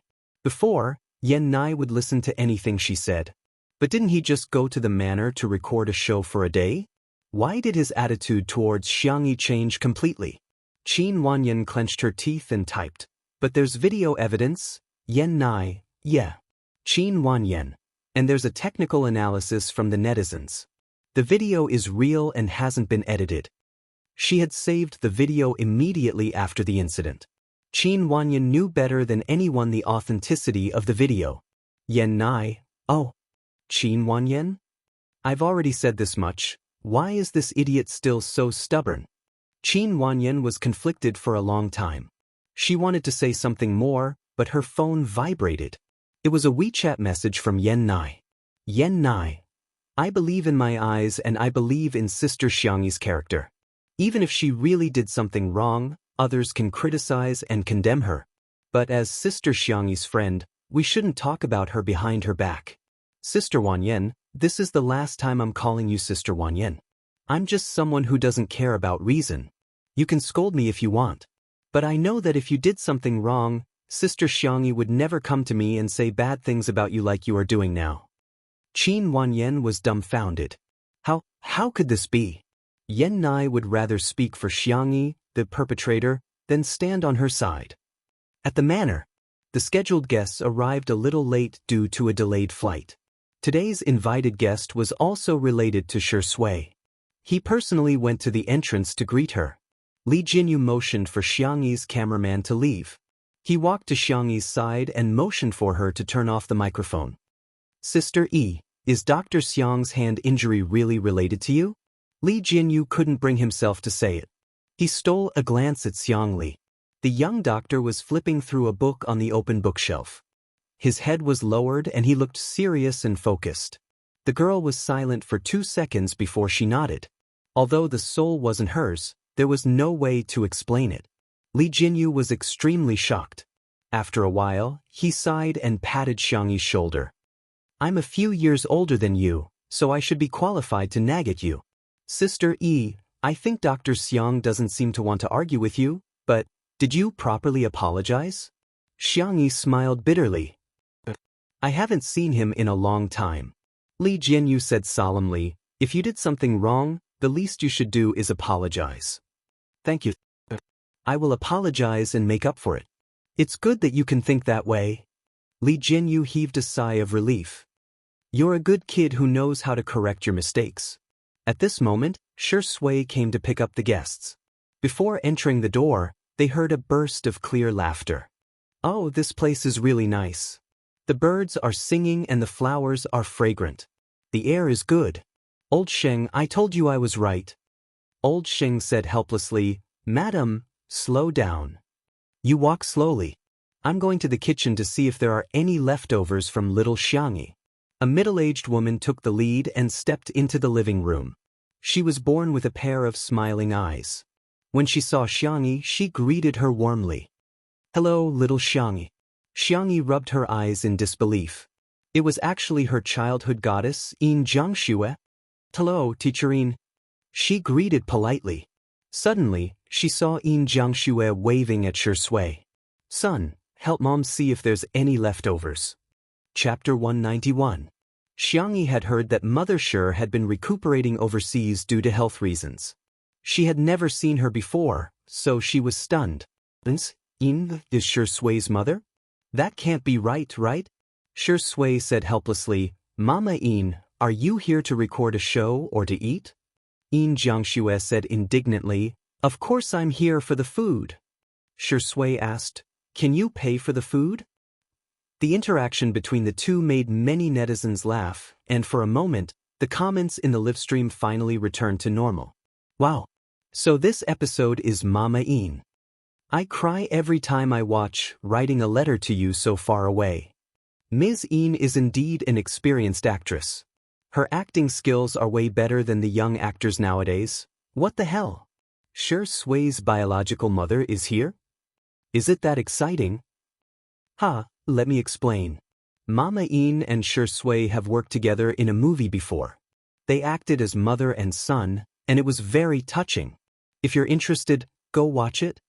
Yin Jiangxue? She's just an auntie who got remarried. What's there to see? Can't the production team invite some guests I know? Knows. I'm slowly typing a question mark. When Ms. Yin was young, she not only won the Best Actress Award in the country, but also won the Best Actress Award at the International Film Awards. Her professional skills are top-notch, and her looks and figure are still on point. What era is it now?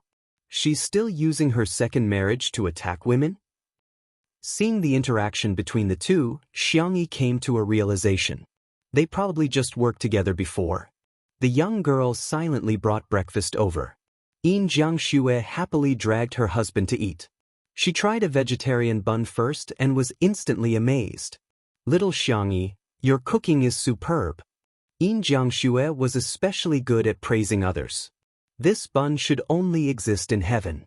It's rare to see it on earth. It's so delicious, I'm not going to leave. Xianxia's husband, Xingguang, was a famous calligrapher. He had an elegant and refined personality, and there was a sense of calmness in his body. However, after tasting the steamed buns and bean dregs, he also nodded and praised, "These home-cooked dishes have the taste of delicacies." Xiangyi replied with a smile, "Teachers, you flatter me." After breakfast, Shui took Xianxia to visit the garden. Shen Guang was a scholar, so he habitually looked at the bookshelves. Coincidentally, Xiangli was holding an ancient book. The two of them had similar interests, so they chatted for a while. Xiangyi went to the kitchen to make chicken and pumpkin rice for Xiao Naofu. The image of her all alone was particularly tragic in the live broadcast room. The netizens on Weibo were full of confidence, and they didn't hold back when they attacked. Seeing that B** Xiang being isolated, I'm relieved. So satisfying. Don't say that she's pitiful. She deserves it. That B** Xiang's only worth is cooking. The production team shouldn't give her any more screen time, just let her be a maid and do odd jobs. Bad comments flooded in like a tide, covering the sky and earth. In a trance, Li Jinyu felt as if he had returned to the first day of the livestream. At that time, Xiangyi had also been criticized by the entire internet. She had finally managed to turn things around, only to be beaten back into the mud. He had a headache. Even if he was biased towards Xiangyi from a personal perspective, he could only temporarily reduce her screen time and presence. The netizens who had discovered this became even more derisive. Seems like the production team has given up on her. Why aren't the fans of the actress Xiang dancing? And the fans of the untimely CP, why are they so quiet today? Haha, can I ask if she's guilty of intentional injury? If she has violated the law, she should be punished by the law. Chapter 192. In the past year, Xiangyi had really left a bad impression on the public. Everyone had already formed an inherent impression of her. Xiangyi's name had long been equated with words such as vase, crybaby, and incompetent. Over the past few days, Xiangyi had indeed gained a group of fans through the red carpet shows of Two Under One Roof and Tomato Entertainment. However, in the face of conclusive evidence, the loyal fans and fans of the CP felt helpless. Not to mention, the haters who entered the scene later had very dirty mouths. At the same time, Eating Well for all 3 meals was finally able to start broadcasting on time after experiencing the storm of a last-minute change in leadership. In the conference room of Muyao TV, it was rare for the executives to gather. Heartbeat started high and ended low. Even though several guests had their own traffic, it was still difficult to reverse the trend. The conversion rate for new viewers was very low. Hence, Muyao TV was now betting on eating well for all 3 meals. Hello everyone, I'm Zhui. Zhui was over 40 years old, but his body was not fat at all. His muscles were taut, and it was obvious that he worked out regularly. With his wheat-colored skin and handsome facial features, when he smiled, he instantly pulled people back to the most glorious era of martial arts films. Hello, I'm Jiang Yun. Snuggling up to him intimately was his wife, Jiang Yun. Her voice was unique, clear, and very story-like. It immediately reminded people of her most popular songs from back then. Zhui raised his hand and brushed away the leaves in her hair. The couple looked at each other and Zhui smiled in a simple and honest manner. Jiang Yun's eyes curved into crescents as well. The pop-up comments started flooding in. Ah, these two are my youth. This couple has taken good care of themselves. It's not an exaggeration to say that they look 10 to 20 years younger than ordinary people of the same age. Who would have thought that the iron-blooded tough man of the past would now be so silly? Goddess Jiang is even more beautiful than she was back then. She's clearly a woman nourished by love. The memory slaying had worked. Looking at the more than 4 million viewers in the upper right corner, the executives were extremely excited. It's 9 o'clock in the morning. It's not even the peak of traffic, yet there's such a figure. It's a success. I made the right bet.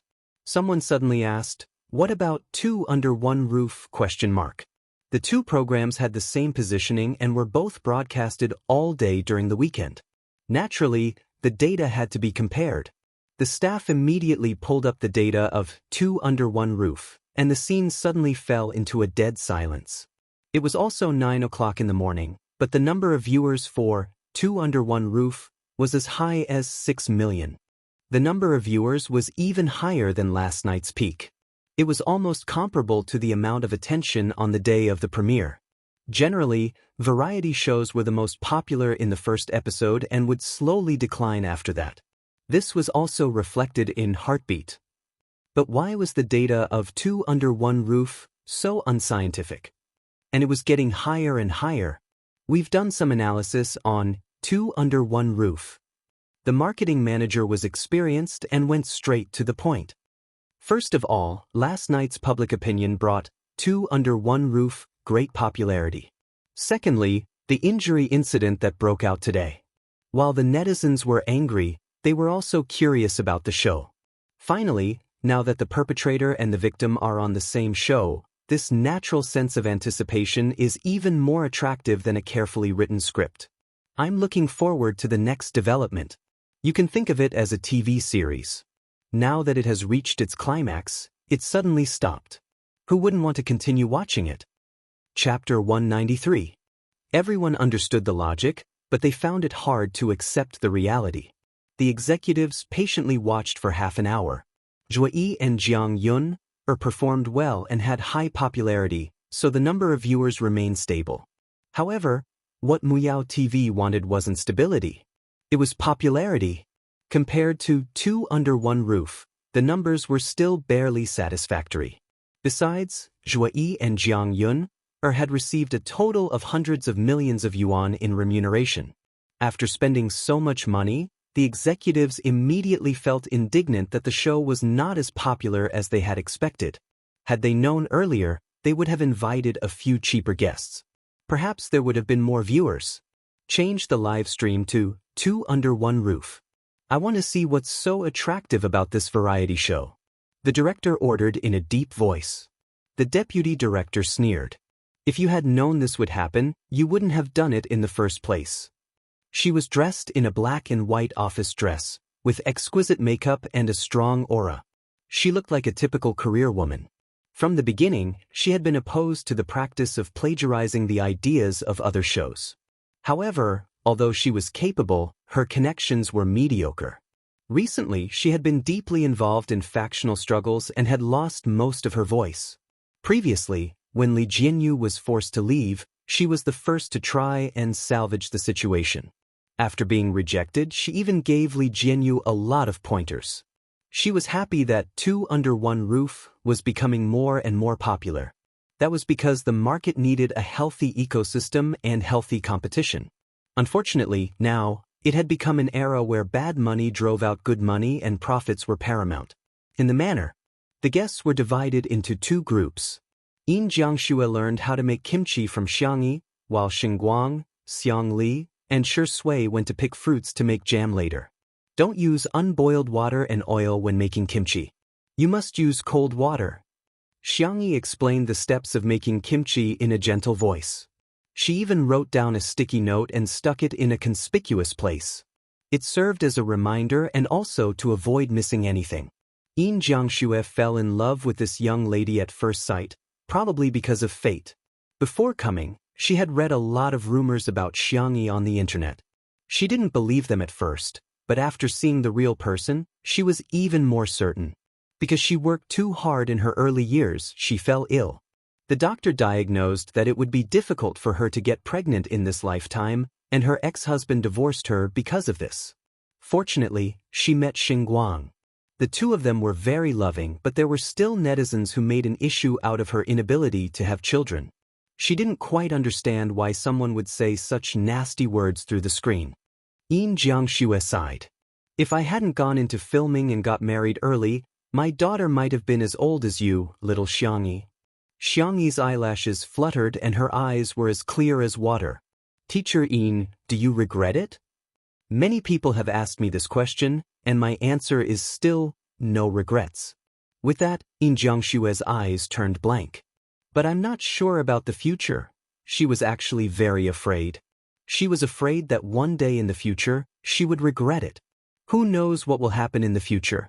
The only thing that never changes in this world is change itself. Yin Jiangxue pondered for a moment and said, makes sense. Logic is logic, but humans have never been purely rational creatures. So, Teacher Yin, may I ask if I can give you a hug? The girl's eyes were slightly curved. Bathed in the warm sunlight, they were bright and soft. Yin Jiangxue was stunned for a moment. Then, she took the initiative to hug her. Perhaps, all she needed was a gentle hug from the beginning. Chapter 194. The audience in front of the screen felt touched for some reason. It was another brief hug. However, they somehow felt a sense of healing. I don't know why, but I'm suddenly very touched. I'm crying. Mama Yin makes people empathize with her so easily QQ. Although I know I'm going to get scolded, I still want to say that Xiangyi did something wrong, but at this moment, I feel that she has a very high EQ and is also very warm. Yin Jiangxue hasn't had it easy all these years. She gave up her career and got married, but her ex-husband abused her because she couldn't have children. She's really strong to be able to courageously pursue her career and love again.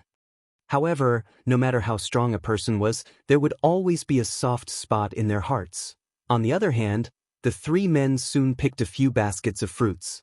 Mr. Sheng, would you like to come fishing later? The fish in the pond here are quite plump, Shui asked Sheng Guang in a gentle tone. Sheng Guang was quite interested in fishing. He nodded and said, sure, but do you have fishing rods? Yes, we have fishing rods, base station rods, and lure rods, Xiang Li answered casually. In the past, Xiang Yi's grandfather would stay here for a short period of time. Xiang Yi loved fishing, so there was a complete set of fishing equipment at home. Sheng Guang thought that he had seen the place where the fishing rods were, so he didn't think much of it. Instead, he said eagerly, shall we compete later? As he spoke, the bamboo basket in Xiang Li's right hand suddenly slipped out of his hand, and the peaches inside rolled onto the ground. His expression didn't change as he calmly switched to holding two bamboo baskets in his left hand. Shui looked at Xiang Li's right hand, wanting to say something but hesitated. In the end, she didn't say anything and silently took one of the baskets from his hand. Xiang Li didn't seem to mind, and he was even in the mood to mock himself. Fortunately, I'm left-handed. However, the netizens watching the live stream were extremely upset. My heart aches for him. Xiang Yi's hand is more precious than a surgeon's. I'm crying because he can't hold the bamboo basket. It's obvious that he can't do experiments that require more precision. Xiang Yi, when are you going to apologize? Kneeling and kowtowing isn't enough to appease your anger. Why are you still pretending? Meow TV. The big screen in the conference room had a bullet screen function, and the angry comments of the netizens could be clearly seen. However, the number of viewers kept rising. While Eating Well for all 3 meals was still stable at more than 4 million viewers, Two Under One Roof had soared to more than 8 million viewers. Soon, it would break through the 10 million mark. 10 million was a dividing line. Xianxia live streaming was famous for its statistics, and all the viewers were real. Compared to the current most popular live streamers, game streamers, and so on, there was only one live streamer who broke the 10 million mark, and that was on the day of the annual shopping festival. No, we can't let them continue broadcasting like this. The higher-ups were anxious and had all kinds of suggestions. For example, arranging a script for Zhui and Jiang Yun, making them quarrel and even threaten to break up to attract attention. But it was quickly rejected. Not enough. Both of them didn't have enough traffic and popularity. How about, I contact that hacker again? The head of the public relations department asked cautiously. His skills are good enough, but his fees are quite expensive. The deputy station head's tone was strong as he objected. Nonsense. We have to have a bottom line. If we resort to such despicable means, what's the difference between us and shameless people? Absolutely not. Contact him. The The station head suddenly interrupted her, his eyes cold and cruel. Chapter 195. The deputy director looked at him in disbelief. She thought that Meow TV was only rotten on the surface, but she didn't expect it to be rotten to the core. The person in charge of the public relations department immediately took action and contacted the mysterious hacker, Chu San, using a specific method. It was said that he was ranked in the top 1% of hackers in the world on Innocence, the largest website for hackers.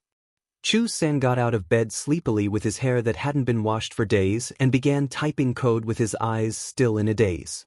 It might be difficult for others to hack into a live stream, but for him, who was ranked in the top 1% of hackers in the world, it was just a matter of time. Click. The crisp sound of the last enter key being hit could be heard.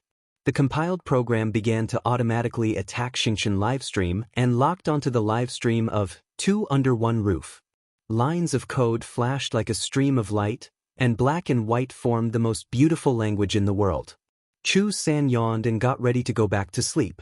All of a sudden, a large red warning window popped up. Oh, someone wrote a new security wall? Chu San got excited, and the excitement of being able to spar with an expert surged into his brain. He quickly wrote the attack program, but as he wrote, he realized that something was wrong. Where did Xianxia livestream find this expert? This code? It's almost beyond my understanding. Chu San gritted his teeth and tried his best. However, the safety wall on the other side was like a tall mountain that he could never surpass. The speed at which he typed on the keyboard went from fast to faster, and then gradually slowed down. In the end, he gave up on the futile struggle. Beep, beep, beep. You have been locked from the inside. Chu San's face turned pale. He had locked onto the live stream of Two Under One Roof at first, but he didn't expect to be counterlocked. Oh no. He immediately began to pack his things and stuffed a few hard drives and a computer into his suitcase. Without taking any clothes or shoes, he opened the door and was about to escape. Several police officers stood outside the door and showed their IDs with stern faces, vaguely revealing the silver light of the handcuffs on their waists. It's over. That was the only thought in Chu San's mind. In the manner. After answering the call, Li Jianyu said into the microphone, I received a notice that a hacker has just attacked our live stream, but fortunately, the hacker has now been brought to justice. We will release a detailed statement on our official Weibo account later. What? Hacker? The netizens in front of the screen were all dumbfounded. After all, this word had only appeared on TV before. It was too far away from real life. A few minutes later, Two Under One Roof's official Weibo account was updated. Two Under One Roof V. Ever since our livestream started, we've been attacked by hackers several times, which is why our livestream is always interrupted. Thank you, Dr. Xiang Li, for writing the security wall program for us. Not only did it successfully block the hacker's attack, but it also tracked the hacker's IP address. Thank you at Ping and Nanxing for catching the suspect as soon as possible. Thank you for your hard work. In the end, he wanted to say, don't stretch out your hand, otherwise you'll be caught. Competition, please come fair and square, please take a seat yourself, dog head. Once the Weibo post was posted, the netizens were shocked. First, he was surprised. So it was a malicious competition. Secondly, he was surprised. Dr. Xiang was too amazing. More and more people flooded into the live broadcast room. Meow TV. The higher-ups watched helplessly as the number of viewers of Two in One Room jumped to 9.57 million at a frightening speed. Chapter 196. 10 million was imminent. Unstoppable. Everyone's expression was so ugly that they looked as if they had swallowed a fly. Especially when the head of the public relations department read the Weibo post posted by Two Under One Roof. Instantly, what the hell is going on? Isn't he one of the top 1% hackers in the world?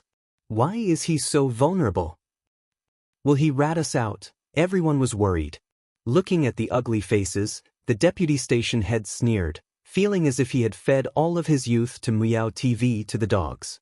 The station head retorted, what are you panicking for? Whoever started it will be responsible. What does it have to do with us? What does it have to do with us? The head of the public relations department's expression changed immediately. She realized, that she had been abandoned. When the others heard this, they heaved a sigh of relief. Not only did no one comfort her, but they also looked at her with gloating eyes. It was the look of someone who had found a scapegoat. The head of the public relations department was disheartened. She finally understood the cruelty of the workplace. Dang dang, our pickles are ready. Xianxia beamed at the camera, her tone full of accomplishment. She and Xiangyi pickled several jars, including the carrots harvested by the C7 brothers yesterday, as well as beans, cabbage, cucumbers, lettuce, and so on. The pickle water was boiled with water, peppercorns, star anise, cinnamon, bay leaves, old ginger, rock sugar, and other ingredients. After cooling, wild mountain peppers, small rice peppers, and sorghum wine were added, and the vegetables were soaked in. After the water tank at the mouth of the pickle jars was filled with water, the jars were sealed and they quietly waited for time to give them a taste. Xiangyi smiled gently at the side. Teacher Yin, if you like it, you can bring 2 more jars back. Then I won't stand on ceremony with you. The more Xianxia looked at Xiangyi, the more satisfied she was. The girl had a good temper, patience, and a sweet tongue. She was so likable. Xianxia used to hate cooking the most, but today she was happy with the pickles. What did you stew in the kitchen? I can smell the medicine. It's a medicinal cuisine prepared for Dr. Xiang. Xiangyi bit her lips. The girl who was as bright and beautiful as a sunflower seemed to have lost her light. She was so listless that she couldn't lift her spirits. Xianxia didn't know what happened between Xiangyi and Xiangli. She only felt that the little girl was quite pitiful. She touched Xiangyi's head tenderly and said, "Don't be unhappy, you still look the best when you smile." The live stream room was filled with netizens' sarcastic comments. What is she pretending for? Her acting skills are quite shameless. Don't, our doctor brother wouldn't dare to drink your medicinal cuisine. Who's going to take responsibility if something goes wrong after drinking it? Chinese medicine is unreliable to begin with, not to mention that B** Teeth Xiang and Dr. X have old grudges. Maybe she's hoping for something to happen to Dr. Xiang. When the ambulance arrives, she can ask the doctor to treat the skin on her hand from a year ago. While they were talking, Shui and the others came back with the fish baskets. Xiangyi's eyes met with her brother's in the air, but she timidly avoided his gaze, not daring to look at him at all. Xiangli frowned. Although he knew a little about medicine, he really couldn't read a girl's mind. Especially his sister. She was clearly back, so why was she still avoiding him? Hubby, the fish you caught is so big. Is this a carp or a crucian carp? Xianxia pointed at the fish basket and asked. She caught a glimpse of a few sneaky figures in the corner of her eye and exclaimed, "Who are those people? They're not thieves, are they?" Everyone looked over and realized that something was wrong. Chapter 197. Seems like they really are thieves. Shen Guang said hesitantly, but what happened next confirmed his and Xianxia's speculation. The men came out of the chicken coop with several eggs in their hands. One of them even had a clucking chicken in his hand. Great. They're definitely thieves. Li Jinyu hurriedly said, "Everyone be careful, don't go forward rashly. Be careful, they might have knives or something. I'll call 11. Before he could finish his sentence, a fair and slender girl not far away ran over quickly as if she was stepping on the wind. Li Jinyu's eyes widened as he silently complained in his heart, "Sister, Yi said you don't know martial arts. What else could this be if not Qinggong? The netizens in the stream? Let's not talk about anything else. The Xiang actress is running a bit fast. So what if she runs fast? She's alone, can she beat the thieves? But then again, these thieves are a bit arrogant, stealing chickens in broad daylight. This chicken is so fragrant, so fat." Jiangxue panicked and shouted, "Little Xiangyi, stop. Don't be impulsive. They have more people." The next second, she grabbed her husband's fishing rod and rushed forward. "Xing Guang, as expected of my wife." He helplessly followed, not forgetting to grab a fishing rod. A gentleman uses his mouth, not his fists. But he can use his weapon. The netizens? Is it okay for the husband and wife to attack together? Shui and Xiangli also strode forward. The scene was completely chaotic. The cameraman and lighting technician all followed, while the other crew members also grabbed wooden sticks and shovels. Some even grabbed ropes. By the time they arrived, 4 thieves were lying on the ground, and the last one was easily blocked by Xianxia. The 2 sides were in a stalemate. Everyone, for some reason, they felt like their presence was unnecessary. Xiangxi's face was cold. Why did you steal? In front of her was a teenager. His hair was shaved very short, and there were a few new and old wounds on his forehead and face. He was like the most difficult person to control, and the corners of his mouth curved into a wanton arc. If you want to steal, then steal. Do you need a reason? At most, I'll just return it to you. When the youths on the ground heard this, they laughed and took out eggs from their pockets and threw them on the ground. Pa, pa, pa. The egg hit the cobblestone path and broke into pieces. The egg white and yolk flowed all over the ground. It was so quiet that only the sound of the wind could be heard. However, there was a heated discussion in the live stream. Are you kidding me? They are all hooligans. They don't look like poor kids from the way they're dressed. It's so infuriating to deliberately ruin the food. DBQ, let me digress. The guy leading the group is a little handsome. The campus gang leaders in novels all have faces now. Xiangxia frowned and her eyes fell on the young man. She slowly pulled out the shirt tie hidden in his coat and tightened it.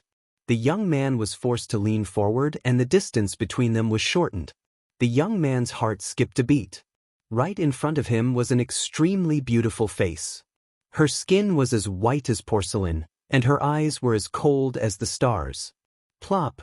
The young man's Adam's apple bobbed slightly as he said fiercely and arrogantly, "Let go of me." Xiangxia raised her eyebrows. "Little kid, let go of my chicken first." Under everyone's watchful eyes, the girl calmly snatched her chicken from his hand and put it back into the chicken coop. Now we can start settling the score. Chapter 198. There was a moment of silence. The rebellious teenager said carelessly, "I don't have money, I can't afford it."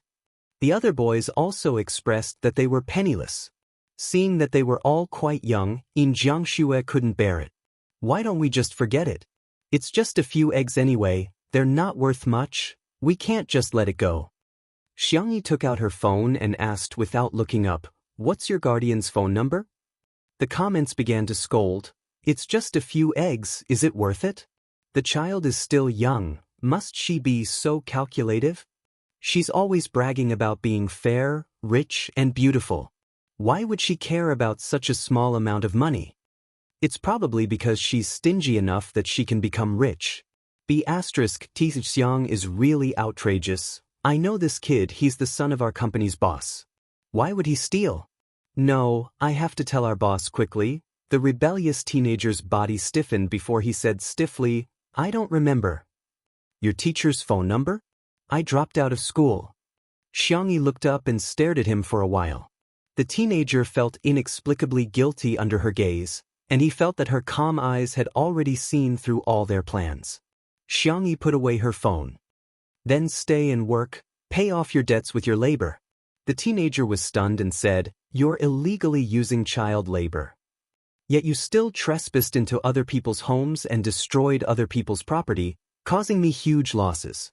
Xiangxia said indifferently. The benefits of having a lawyer as a brother were evident as she could casually use legal terms. The teenager was speechless for a while. What's a few eggs considered a huge loss? Why didn't this woman call the police? Have you forgotten about that chicken? What you're doing is considered attempted harm. The boys were rendered speechless and were ordered to clean the chicken coop by Xiangxia in a daze. The girl avoided the camera and gestured to Li Jianyu. The two went to the side to talk. "Please find 2 people to get some information from. I suspect these kids have other motives." "Aren't they just a bunch of naughty kids?" Xiangxia shook her head. "My intuition. They seem to want me to call the police, but if I do, they'll have a criminal record. Burglary was against the law." Li Jianyu was stunned. "What kind of operation is this? You want to go to the police station for a day trip? Were all kids nowadays so careless? If he really left behind a criminal record, it would be a stain for life. I'll let old Li and old Wang go. They're old foxes." It's not a problem for them to deal with a few brats. Under the pavilion, the guests were making jam together.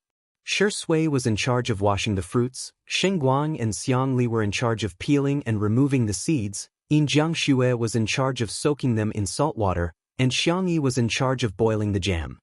Xianxia smiled and said, "We're basically the assembly line of the two under one roof jam production, right?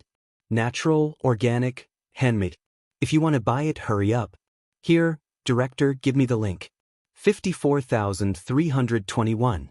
Li Jianyu wailed behind the camera, "Teacher Yin, how can you cheat people like this?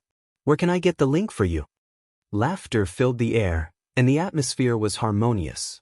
The livestream viewers were also praising Xianxia. Although she was a senior, she was very humorous.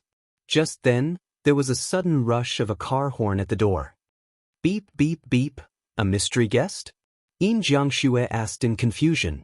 The program team's staff members were confused. They didn't invite anyone else. The crisp sound of high heels stepping on the stone floor could be heard from afar, and a woman dressed like a rich lady appeared in front of everyone. Chapter 199. Her makeup was decent, and her simple black dress was of high quality. Gathering her silk shawl, she looked around and said in a haughty tone, "You're filming a show?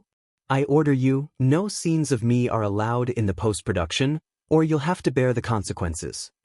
When she arrived, she only knew that her son was at Little Rabbit Farm and didn't know that there was a live broadcast here. "Everyone in the show?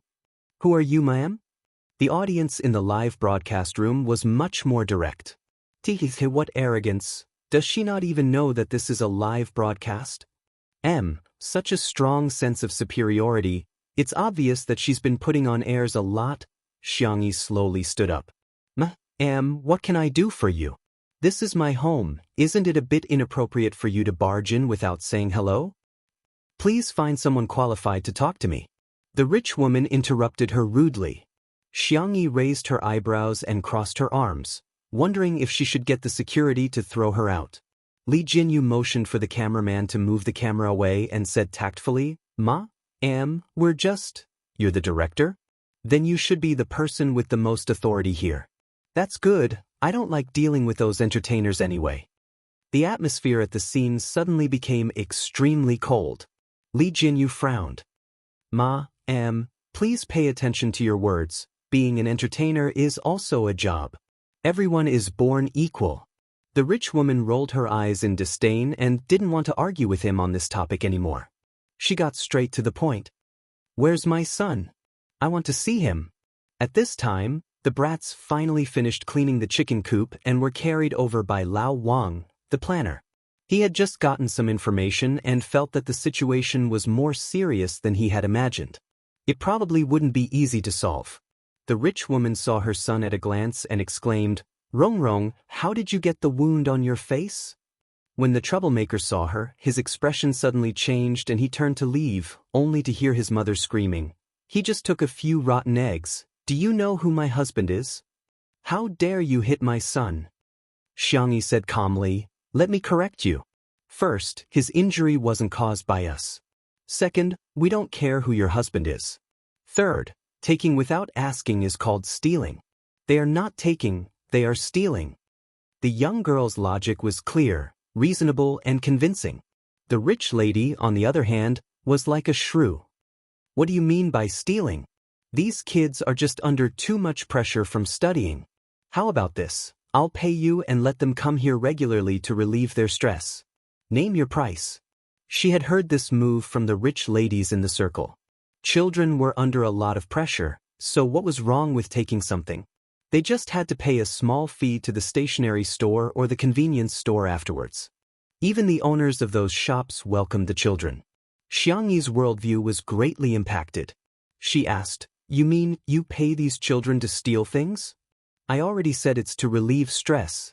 Don't you understand human language? Why do you keep saying, steal? Why are your words so unpleasant?" The thorn-headed youth looked at his mother coldly. The other youths had numb expressions on their faces as if they were used to this.